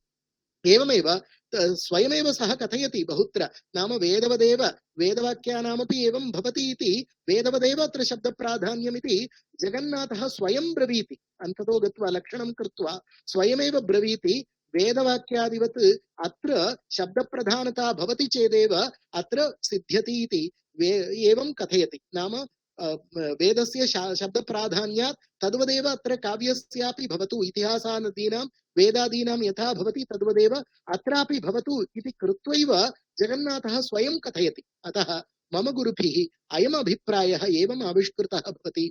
जगन्नाथस्य एवं शब्दप्राधान्यम् इच्छद्भिः वेदस्य काव्यत्वम् अभीष्टमिति, अन्यैस्तावत् वेदस्य काव्यत्वं न अभीष्टं भवति। अत एव शब्दार्थयोः काव्यत्वम् इति कथयन्ति इति मम गुरूणाम् अभिप्रायः। स एव अभिप्रायः अत्रापि प्रस्तुतः। एवं चिन्त्यमाने सति सर्वेषामपि लक्षणानां सङ्गतिः दृश्यते। नाम शब्दार्थयोः काव्यम् इति काव्यत्वं भवति चेत् तदपि सम्भवति। एवं केवलम् अर्थविशिष्टः शब्दः काव्यम् इति स्वीक्रियते चेदपि तदपि सम्भवति। अतः स्वेतर व्यावर्तकं लक्षणम् इति लक्षणस्य लक्षणं भवति तद् उभयत्रापि सङ्गच्छते एव। नवात्र खण्डनं नवात्र मण्डनं, कस्य दलस्य किं प्रयोजनम् इति, नाम कस्य आलङ्कारिकस्य कुत्र दृष्टिः इति कृत्वैव अत्र लक्षणानि भिन्नानि भवन्ति। वस्तुतः तत्र अंशस्तावत् समानः एव, लक्षणानाम् आत्मा समानः। नाम काव्यम् इति एकं वस्तु भवति, तस्य निरूपणवेलायां नाम वेदोऽपि अङ्गीकरणीयो वा न अङ्गीकरणीयो वा इत्यत्रैव भेदः दृश्यते। तर्हि ये वेदं काव्यत्वेन अङ्गीकुर्वन्ति ते तावत् अर्थविशिष्टः शब्दः काव्यम् इति जगन्नाथप्रभृतयः। ये वेदस्य काव्यत्वं न अङ्गीकुर्वन्ति ते शब्दार्थयोः काव्यत्वम् इति स्वीकुर्वन्ति इत्येव। तर्हि अन्यत् सर्वं यद्यद् भवति तत्सर्वं सर्वत्रापि समानं, नाम दोषरहितस्यैव काव्यत्वम् इति सर्वेपि स्वीकुर्वन्ति। यद्यपि विश्वनाथेन मम्मटः खण्डितः भवति, नाम न्यक्कारो हि अयमेव मे दरयः इत्यादि पद्ये तावत् उत्तमकाव्यत्वं भवति, भवदुक्तरीत्या अत्र काव्यत्वं न सिद्ध्यति इति। तस्य तावत् विवरणं नरसिंहठक्कुरेण काव्यप्रकाश व्याख्यानवेलायाम् एतद् उद्धृतं भवति। वस्तुतः प्रकटदोषाः एव अभिप्रेताः इति। तर्हि अत्र काव्यलक्षणत्वस्य या हानिः दृष्टा सा निराकृता भवति व्याख्याकारेण। एवं वयं यदि पश्यामः, नाम नागोजी भट्टोपि तत्र रहस्ये नाम एतत् रसङ्गाधरस्य व्याख्यानवेलायां तावत् अत्र व्यासज्यवृत्तित्वं स्वीकर्तुं शक्यते इति ब्रवीति।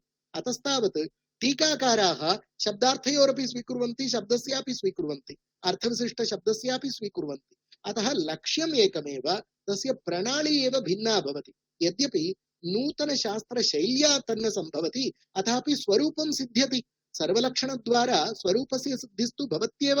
नाम काव्यं भवति चेत् तद् निर्दुष्टं भवतु, गुणयुक्तं भवतु, अलङ्कारयुक्तं भवतु, एवमेव तत्र रीत्यादिभिः मण्डितं भवतु इति सर्वेषामपि अभिप्रायः। तत्सर्वं लक्षणविषये योजनीयं वा पृथक्तया वक्तव्यं वा इत्यत्रैव विचारः।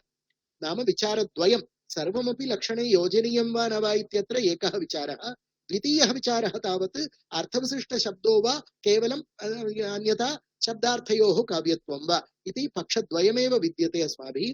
दलानां निवेशः तत्र भवतु वा न वा, गुणालङ्कारादीनां तत्र निवेशः भवतु वा न वा, तत्सर्वं स्वतः सिद्ध्यति। काव्यं नाम तद् निर्दिष्टं भवतु, रीतियुक्तं भवतु, गुणयुक्तं भवतु, अलङ्कारयुक्तं भवतु इत्येव सर्वेषामपि आलङ्कारिकाणाम् आशयः। अतः नात्र कस्यापि पक्षस्य हानि, सर्वेपि एतद् अङ्गीकुर्वन्ति। अतः द्वितीय अंशे भेद एव नास्ति, तद् लक्षणपदे योजनीयं वा न वा इत्यत्रैव विचारः। अतः सः त्यज्यते। द्वितीयोऽपि पक्षः, तत्रापि तावत् वेदानां काव्यत्वम् इच्छन्ति वा न वा इत्यत्रैव विशेषः। अतः ये इच्छन्ति ते अर्थविशिष्टः शब्दः काव्यमिति, ये न इच्छन्ति ते तावत् शब्दार्थयोः काव्यत्वम् इति अङ्गीकुर्वन्ति इति।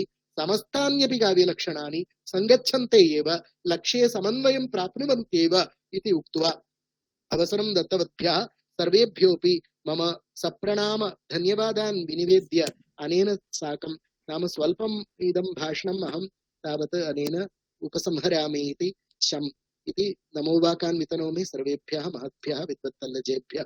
नमो नमः। नमो नमः। नारायण महोदय, वस्तुतः भवद्भिः सम्यक्तया एव विषयस्य उपस्थापनं कृतं नास्ति, तत्र सन्देहस्य अवसरः, वयं सर्वे सन्तुष्टाः तृप्ताश्च। वस्तुतः एका नवीनादिक भवद्भिः उद्घाटिता, यत् दाक्षिणात्याः वेदस्य काव्यत्वम् इच्छन्ति, एतदर्थमेव पण्डितराजं यावत् सर्वे तथैव वदन्ति यत् शब्देव काव्यत्वम् अस्तु, यथा वेदपुराणादिषु गतिः तथैव काव्यानामपि गतिः भवतु इति स्पष्टतया तेन उक्तं पण्डितराजेन। वयमपि तत् स्वीकुर्मः, वेदे काव्यता नास्ति इति न कोऽपि वदेत्, किन्तु वस्तुतः उत्तमं काव्यं किं स्यात् तत्रैव विचारः अस्ति। तथापि भवद्भिः एव सम्यक्तया व्यासज्यवृत्तिमपि स्वीकुर्वन्ति। भवद्भिः व्यासज्यवृत्तिमुरीकृत्य एव उक्तं, पुनश्च पर्याप्तवृत्तिमपि भवद्भिः स्पष्टतया एव पर्याप्तवृत्तिः अपि उपस्थापिता। उभयोः ग्रहणमपि भवद्भिः एव अत्र अस्माकं पुरस्तात् उपस्थापितं। वयमपि तथैव चिन्तयामः, यतोहि मम्मटस्य यद् मतमस्ति तत् मतमपि साधु, पण्डितराजस्य मतमपि न असाधु इति वक्तुं शक्यते। यतोहि तत्रापि रमणीयार्थस्य प्रतिपादकशब्दः एव काव्यं। स्तु नाम तेन शब्दे काव्यत्वं स्वीकृतं, किन्तु सामान्यशब्देन रमणीयार्थप्रतिपादकशब्दः। कुत्रचित् अर्थगत चमत्कारिता अर्थे वर्तते, शब्दे वर्तते, वयं सर्वे स्वीकुर्मः। यदा चित्रकाव्य प्रसंगे स्वतन्त्रतया एव काव्यभेदः पण्डितराजेनैव कृतं, तत्र रमणीयता शब्दे यदा वर्तते वाचके तदा स्वतन्त्रतया एव काव्यत्वं स्वीक्रियते। अर्थेपि तथैव अवस्था, अर्थालङ्कार प्राधान्यं तदर्थं मम विचारेण शब्दार्थो काव्यं तदेव समीचीनम्। अस्तु, तथापि इदानीं प्रश्नाः ब्रजकिशोर त्रिपाठी महोदयेन एकः प्रश्नः उपस्थापितः यत् एतेषु काव्यलक्षणेषु कथं काव्यलक्षणं श्रेष्ठं भवति इति ते प्रश्नं कुर्वन्ति। तत्र आचार्याः सुज्ञानकुमार महान्ति महोदयाः सन्ति। अहम् अनुरोधे आचार्याः कृपया स्वकीयं वक्तव्यम् उपस्थापयन्तु। वस्तुतः मया तदेव निरूपितं भवति। सर्वाण्यपि लक्षणानि सङ्गच्छन्ते इति। सर्वत्रापि लक्ष्ये समन्वयः भवति, न कुत्रापि अतिव्याप्तिर्वा व्याप्तिर्वा दृश्यते। पक्षद्वयमेव तत्र। वस्तुतः एतानि दानानि न भवद्भिः साधु समाधानं प्रदत्तम्।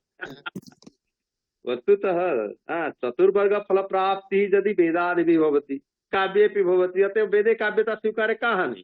तथैव वेदस्य यत् लक्षणं तदेव काव्ये भवतु, तत्तु अस्माकं तु एव गौरवं भवति। बहु शोभनं सम्यक्तया उपस्थापितम्। अस्तु, तर्हि सुज्ञानकुमार महान्ति महोदयाः सम्प्रार्थ्यन्ते यत् कथमं काव्यलक्षणं गरिष्ठमिति ते इच्छन्ति, वदन्तु। नमस्करोमि सर्वान् आदौ। तावत् अत्यन्तं प्रमुदितोऽस्म्यहम् अद्यतन कार्यक्रमेऽस्मिन् शास्त्रीय वाद संदर्भे। वस्तुतः श्रीमद्भिः जी शंकर नारायण महोदयैः सर्वेषां काव्यलक्षणानां विवरणं प्रतिपाद्य अन्ते विशिष्य पंडितराज जगन्नाथस्य काव्यलक्षणं विवृतं। तत् हृद्यताम् आवहति। प्रश्नश्च अवसरेऽस्मिन् कथमं तावत् काव्यलक्षणं श्रेष्ठम् इति कश्चित् प्रश्नः प्रेक्षावतां पुरस्तात् समुल्लसति इति तद् विचारयितुम् ईहे। श्रीमद्भिः शंकरनारायण महोदयैः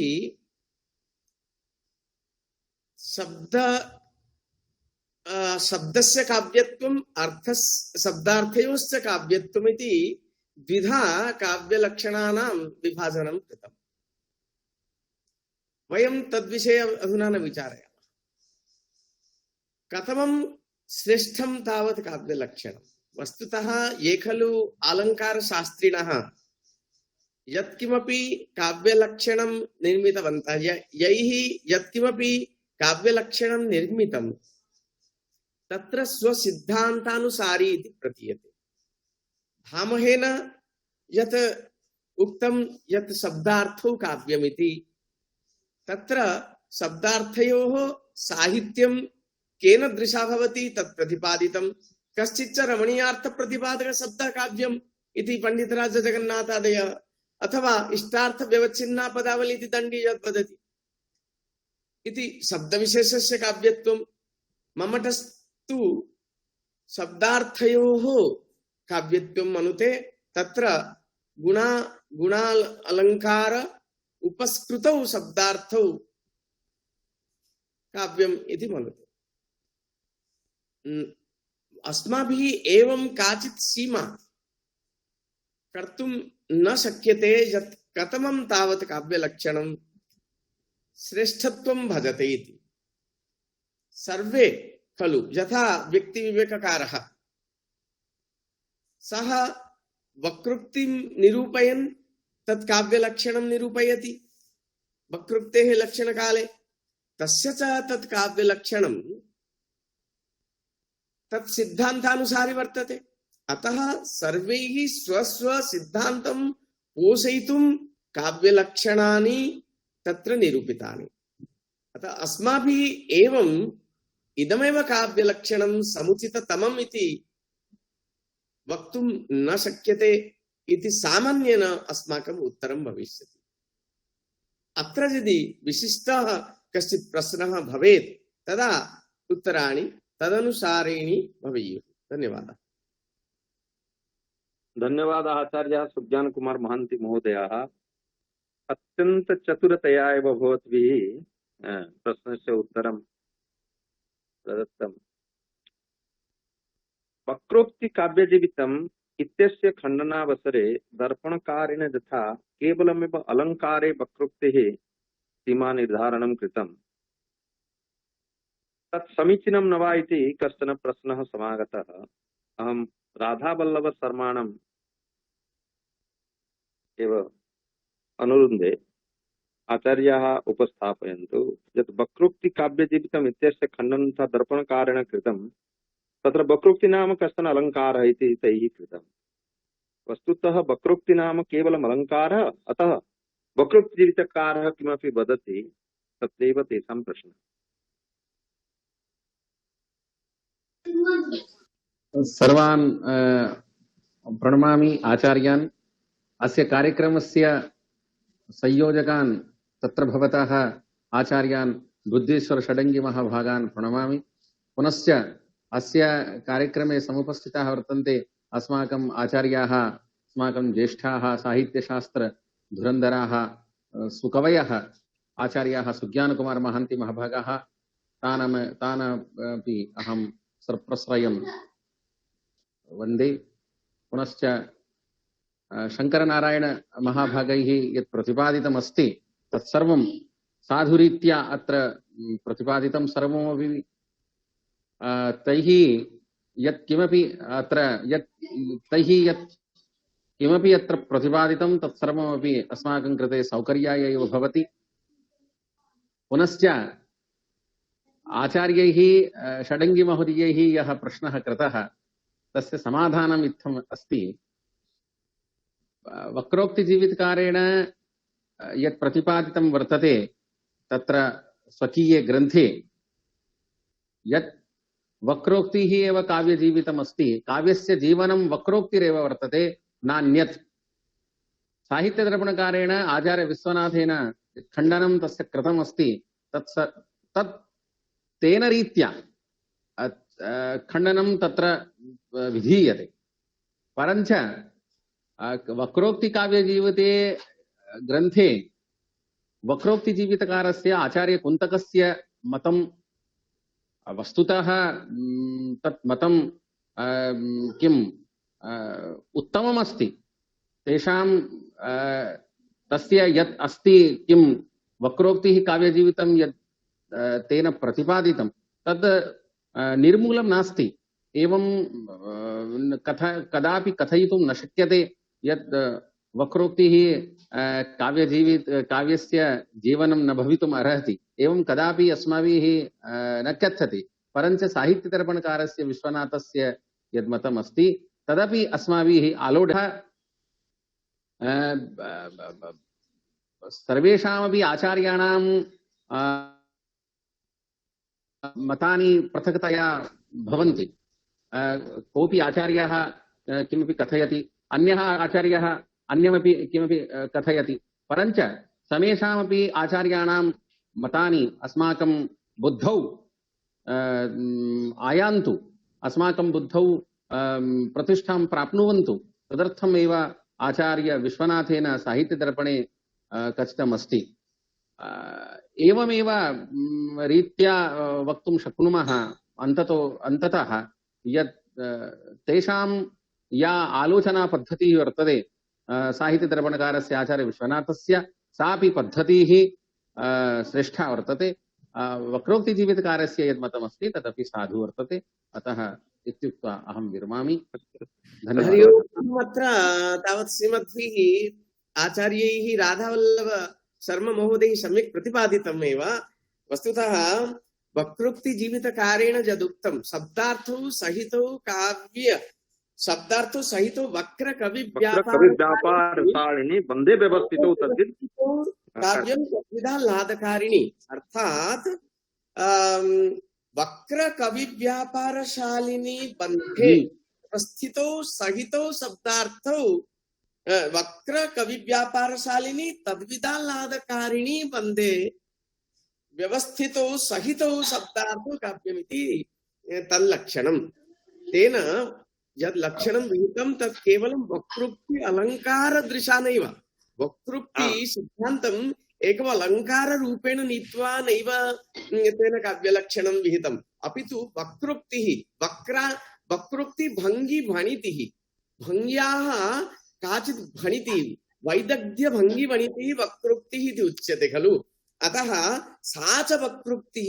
न केवलम् अलङ्कारमात्रे तत्र वाक्यवक्रता प्रकरणवक्रता पदवक्रता पदार्थवक्रता एवं सर्वत्र वक्रता गुणेषु अपि वक्रता रीतिषु अपि वक्रता अलङ्कारेषु अपि वक्रता रसेषु अपि वक्रता वाक्येषु वक्रता प्रकरणेषु वक्रता अर्थेषु वक्रता शब्देषु वक्रता सर्वत्र वक्रता विद्यते अतः वक्रतां विना काव्यत्वमेव नास्ति इति कृत्वा तत्र तत् सिद्धान्तं पुरस्कृत्य तेन उक्तं शब्दार्थौ सहितौ वक्र कवि व्यापारशालिनी बंधे व्यवस्थितो काव्यं तद्विधालादकारिणी वदति मार्गाणां एवं प्रकारेण सः तत्र वक्रोक्तिं न केवलम् अलङ्कार मात्र रूपेण स्वसिद्धान्तं पुरस्करोति आचार्यः कुन्तकः अपि तु वक्रोक्तिः काव्यमार्गस्य सौन्दर्यं काव्यमार्गस्य प्राणभूतं तत्त्वम् इति कृत्वा इति रूपेणेव सः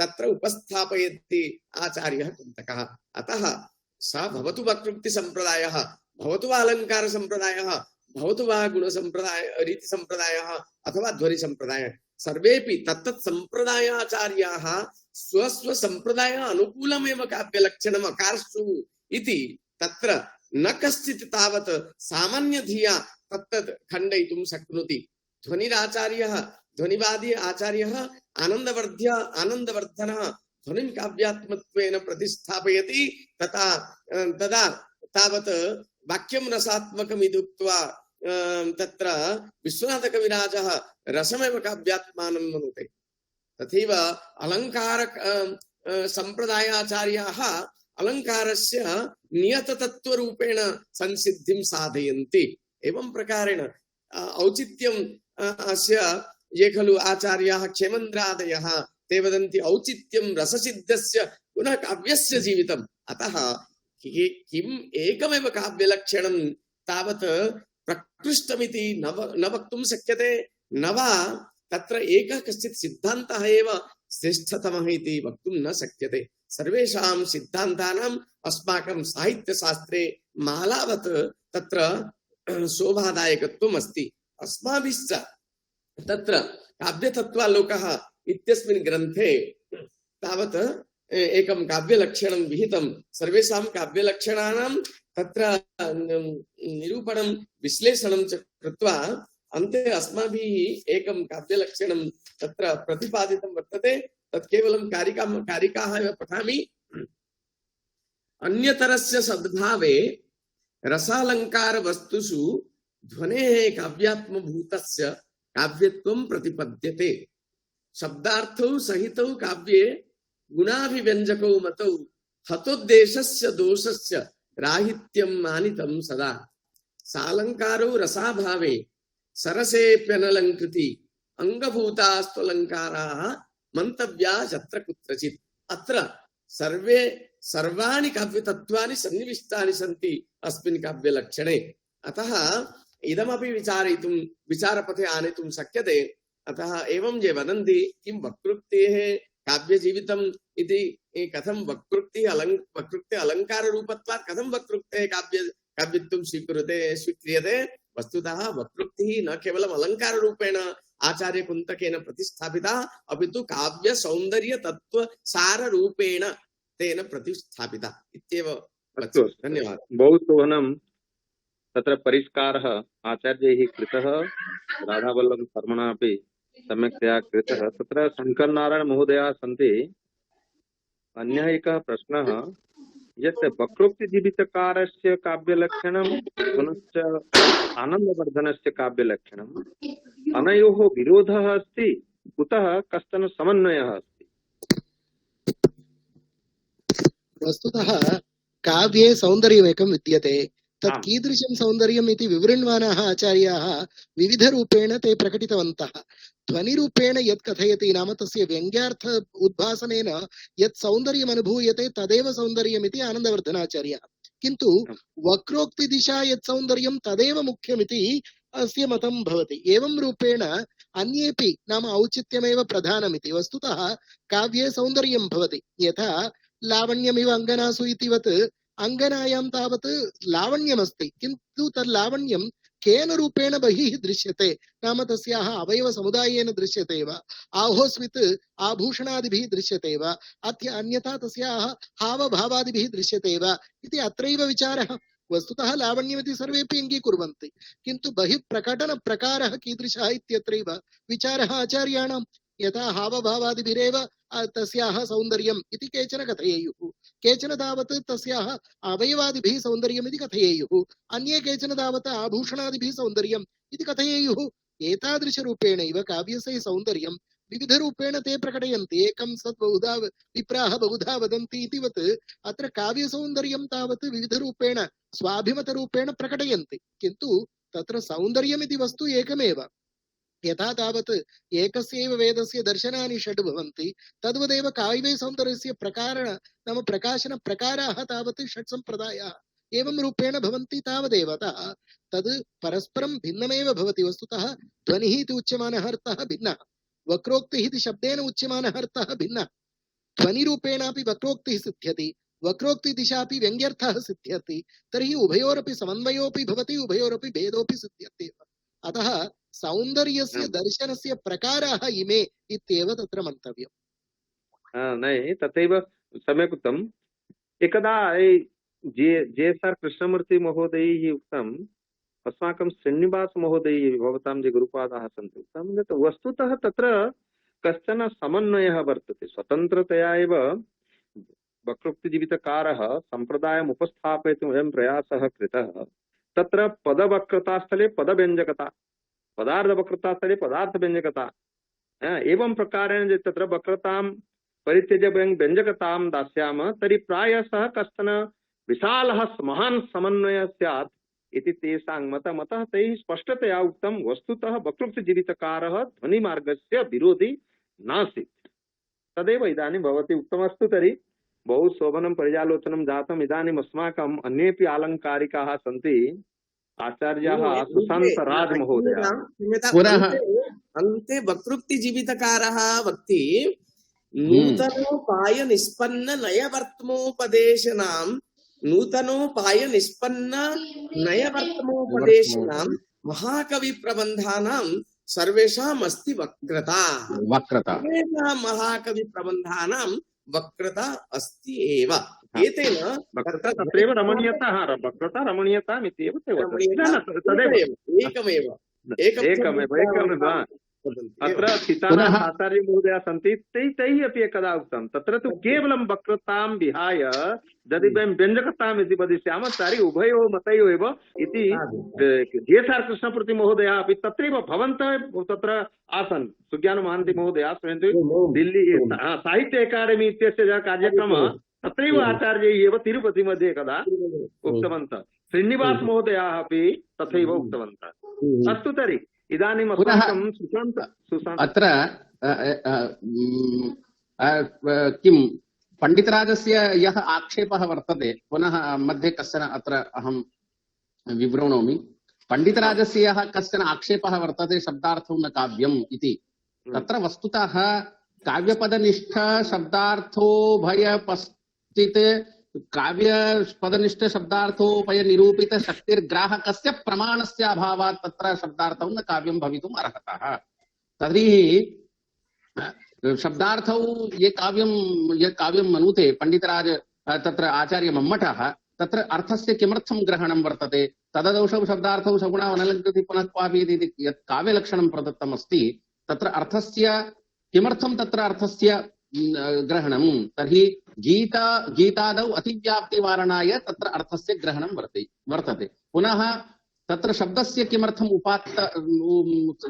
किमर्थं ग्रहणं वर्तते तर्हि अभिनयार्थवारणाय शब्दस्य उपात्तः वर्तते तत्र अतः शब्दार्थौ उभयमपि काव्यं मन्ते पंडितराज तत्र आचार्य मम्मटः। तत् स्वीकुर्मः। अस्तु तर्हि इदानीं सुशान्तराजमहोदयाः प्रतिस्पन्दम् उपस्थापयितुं सम्प्रार्थ्यन्ते। सुशान्तराजमहोदयाः सदाशिवपरिसरस्य वरिष्ठाः आचार्याः सन्ति। प्रतिस्पन्दरूपेण भवतां मतम् उपस्थापयन्तु वाक्यद्वयेन। प्रणमामि सर्वेभ्यः। वस्तुतः आचार्याः जी शंकरनारायण महोदयाः यत् प्रतिपादितवन्तः अत्यन्तं महत्वपूर्णम् आसीत्। ततः परं शङ्कानां समाधानार्थम् अस्माकं ज्येष्ठभ्रातरः सुज्ञानकुमार महान्ति महोदयाः ते तु सामान्यवादम् अंगीकृतवन्तः। सर्वेषामेव मतानां साधुत्वं प्रतिपादितवन्तः। अतः साधुवादः। ततः परं राधा वल्लभ महोदयाः अपि तथैव प्रतिपादितवन्तः। अन्तिमे ते शब्दार्थयोः काव्यत्वे एव तेषां मतं वर्तते, तेषां आशयो वर्तते इति अपि ते प्रतिपादितवन्तः।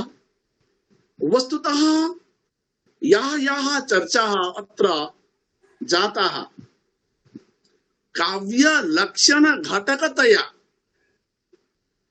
विशेष्य रूपेण शब्दः अंगीकर्तव्यः, शब्दार्थो अंगीकर्तव्यः अथवा केवलम् अर्थः अंगीकर्तव्यः। तत्र यद्यपि शब्दवादिनः वर्तन्ते, शब्दार्थवादिनो वर्तन्ते, अर्थवादी अपि कश्चन वर्तते। तत्र बंगाली कवि तत्र वेस्ट बेंगल भाषायां बंगाली भाषायां तेन उक्तमस्ति रवीन्द्रनाथ ठाकुर महोदयेन, कवि जखन कविता रचना करते बसे तार चोखेर सामनाय निहारिकार मतन एकटा अवस्था सृष्ट হয়, तार माझखाने केतेगुली फुटे उठेছে তাকেই আমি কাব্য বলি। केतेगुली फुटे उठेছে नाम तत्र अर्थस्य काव्यत्व अंगीकारतेन कृत इति चर्चा वर्तते साहित्य संसदि। वस्तुतः ये शब्दवादिनः शब्दे एव काव्यत्वं वर्तते इति प्रतिपादयन्ति, तेषां मते शब्दस्य प्राधान्यम् अर्थस्य अप्राधान्यम्। ये शब्दार्थवादिनः तेषां मते शब्दार्थयो उभय साम्यं वर्तते, समप्राधान्यं वर्तते। वस्तुतः शब्दवादिनां कृते अयं प्रश्नः किम् अर्थं विना काव्यत्वं सिद्धति वा? यदि सिद्धति तर्हि अर्थस्य साक्षात् अंगीकारे का हानि? यतहि रमणीयार्थ प्रतिपादक शब्द काव्यमिति यद् उक्तमस्ति तत्र रमणीय प्रतिपादक शब्द इति वदतु, अर्थस्य अंगीकारः मास्तु। अनंगीकारे न कदापि तत्र काव्यलक्षणे दोष आगमिष्यति। पुनश्च तत्र यद् गुणालंकारादीनां काव्ये लक्षण घटकतया न अंगीकर्तव्यानि सन्ति इति प्रतिपादनं वर्तते, तदपि न युक्तियुक्तमिति। वस्तुतः काव्ये गुणालंकारादीनां एतादृशी स्थिति न यथा मानवेषु, तत्र उपमान उपमेय भाव संबंधेन वयं वदामः। यत वयम् अनुभवामः एकस्य मानवस्य उत्कर्षाधायकाः भवन्ति अलङ्काराः, काव्यस्यापि उत्कर्षाधायको भवति अलङ्कारः। तम् अलङ्कारं यदि वयं न अंगीकुर्मः बहि निष्कासयिष्याम तर्हि न कस्य मानवस्य मानवत्व हानि न भवति इति। परन्तु काव्य अलंकारस्य निष्कासनं न भवति। एकवारं बुद्धेश्वर महोदयाः काव्यं रचितवन्तः, तत्र अलंकारान् योजितवन्तः, ततः परं तेपि अलंकारान् निष्कासयितुं न समर्थाः भवन्ति। अतः अलंकाराः सर्वदा काव्य लक्षणे लक्षण घटकतया एव अंगीकर्तव्याः सन्ति इति धिया मम्मटाचार्येण गुणानाम् अलंकाराणाम् ओदसस्य च काव्य लक्षण घटकतया अंगीकृतं वर्तते। अतः इतः पूर्वं यत् प्रश्न आसीत् यत् ये जे आचार्याः आसन् तेषां यानि यानि काव्य लक्षणानि सन्ति तेषु कथमं लक्षणं श्रेष्ठत्वेन अस्माभिः अंगीकर्तव्यम् इति यः प्रश्नः आसीत्। तत्र ये जे आचार्याः तेषां काव्य लक्षणानि प्रतिपादितवन्तः तेषां मतानुरोधेन तेषां चिन्तनानुरोधेन एव लक्षणानि निरूपितवन्तः प्रतिपादितवन्तश्च। परन्तु अस्माभिः कथम् अंगीकर्तव्यम्? अस्माकं सहृदयता दृष्ट्या एव अंगीकर्तव्यम् अस्ति। वस्तुतः वक्रोक्ति जीवितकारस्य चर्चा अत्र जाता।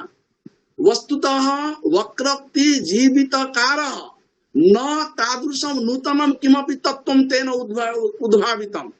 तत्र ध्वनि संप्रदायस्य अनुकरणमेव तत्र वर्तते। पश्यन्तु सर्वे वक्रोक्ति जीवितम् इति पठित्वा यदि वयम् अनुसन्धानं कुर्मः तत्र केवलम् आनन्दवर्धनस्य मतस्य न केवलं खण्डनं तस्य अनुकरणमेव वर्तते भिन्नरीत्या। अतः तत्र तेन वक्रोक्ति इति रूपेण यत् तत्त्वम् अंगीकृतमस्ति तदेव ध्वनितत्त्वम्, तदेव रसतत्त्वम्, तदेव सहृदय हृदयाह्लादकरं तत्त्वम्। अतः ध्वन्यालोककारेण आनन्दवर्धनाचार्येण यद् लक्षणं प्रस्तुतः कृतं तस्य चर्चा न जाता इदानीं पर्यन्तं। तस्य लक्षणं वस्तुतः वर्तते सहृदय हृदयाह्लादि शब्दार्थमयत्वमेव काव्यलक्षणमिति। यस्य अनुकरणं सहृदय हृदयाह्लादकत्वं कथमागच्छति? न गुणत्वेन अलङ्कारत्वेन रसत्वेन च आगच्छति इति तत्परवर्तिना अलङ्कारिकेन मम्मटाचार्येण प्रतिपादितमस्ति।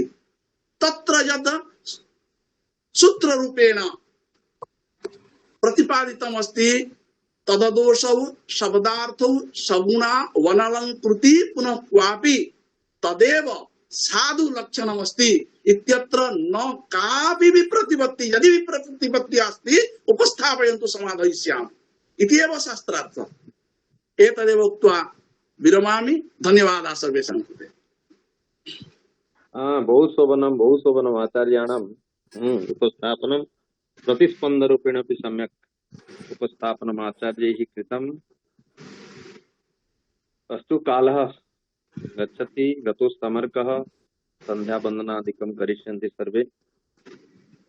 तदेव धन्यवादार्थम् अहम् अनुरुन्धे प्रशान्त महला महोदयाः, प्रशान्त महला रायगंज विश्वविद्यालयस्य आचार्यः, व्यासस्य परिवारस्य वरिष्ठः।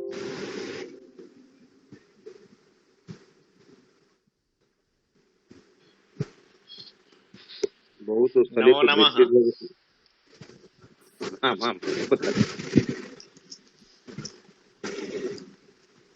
उपस्थितेभ्यो सर्वेभ्यो आदौ अहं धन्यवादम् अर्पयामि।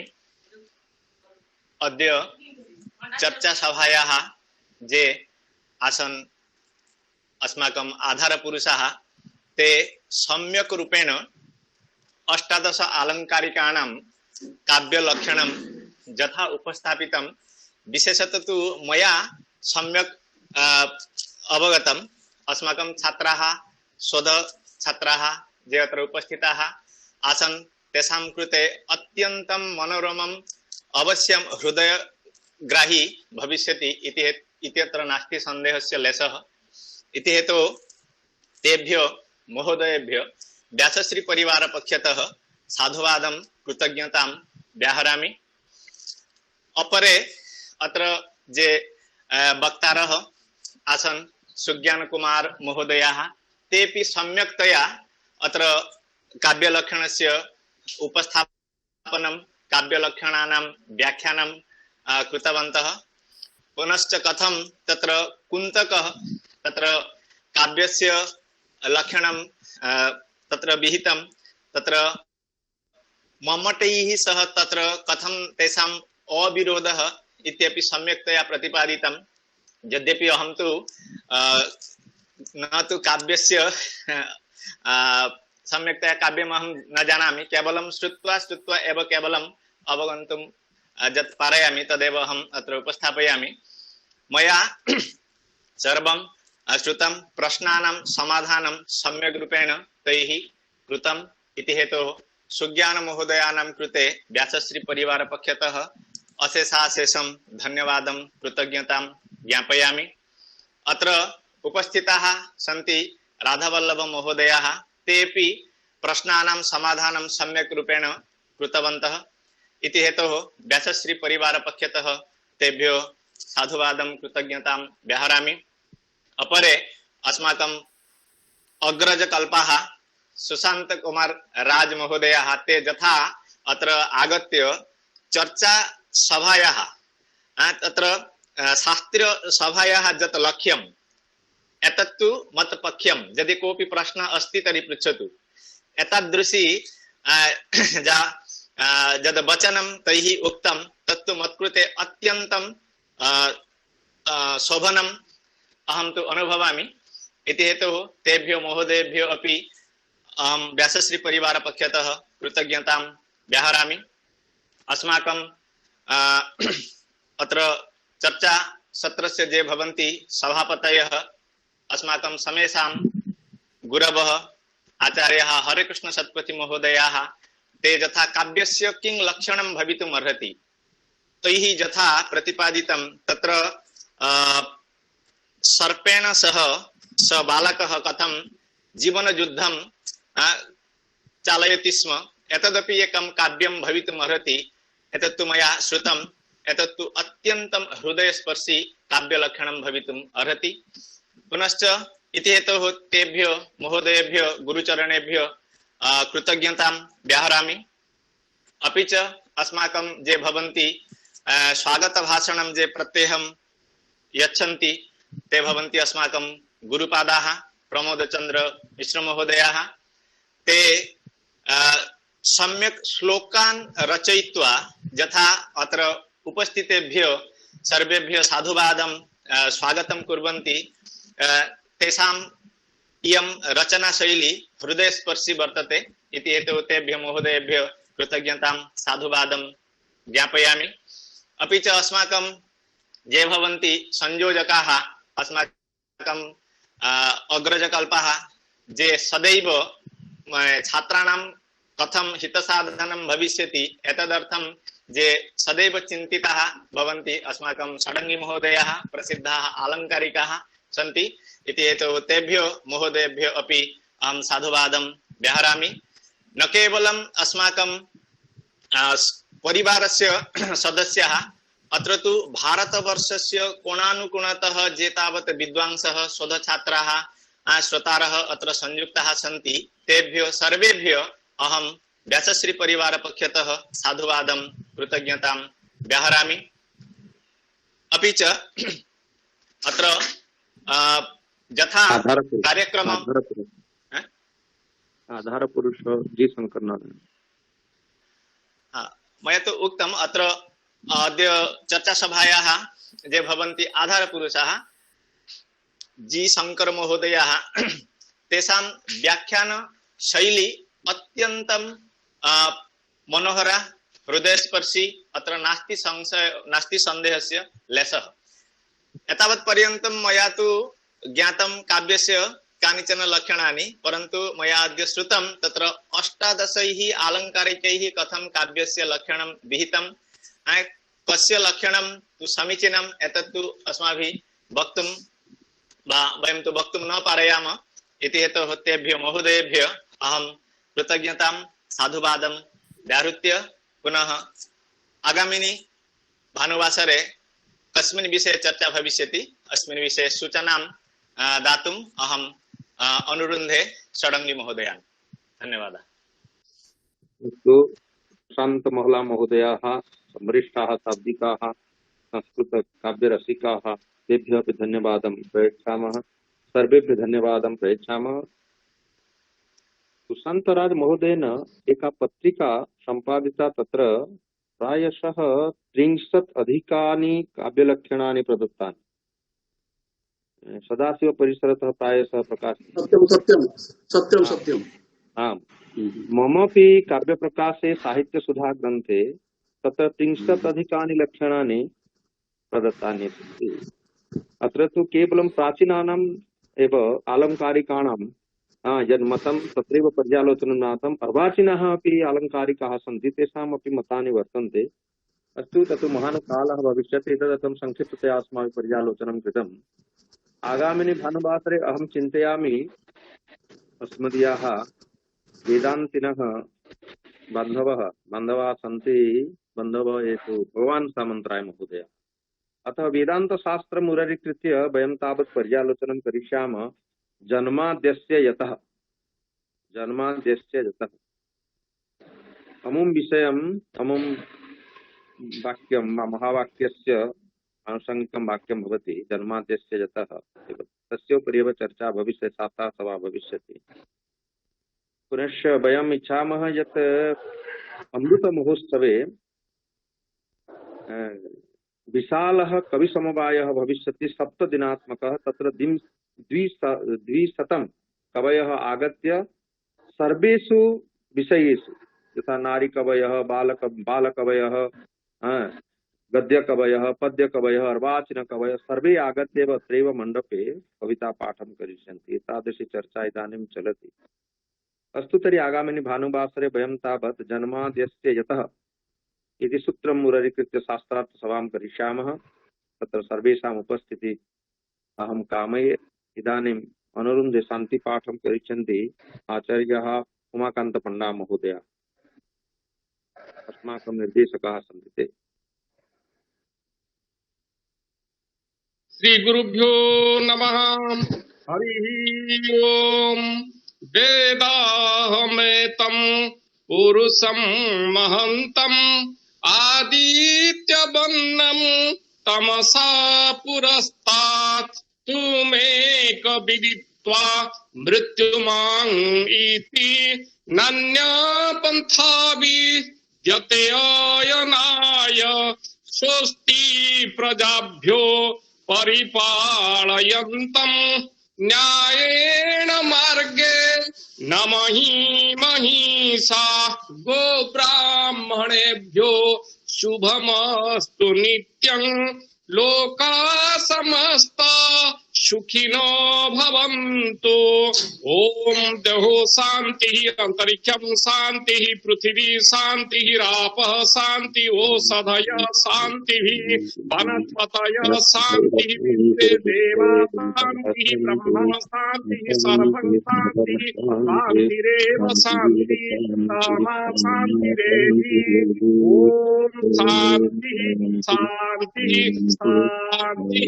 ओम।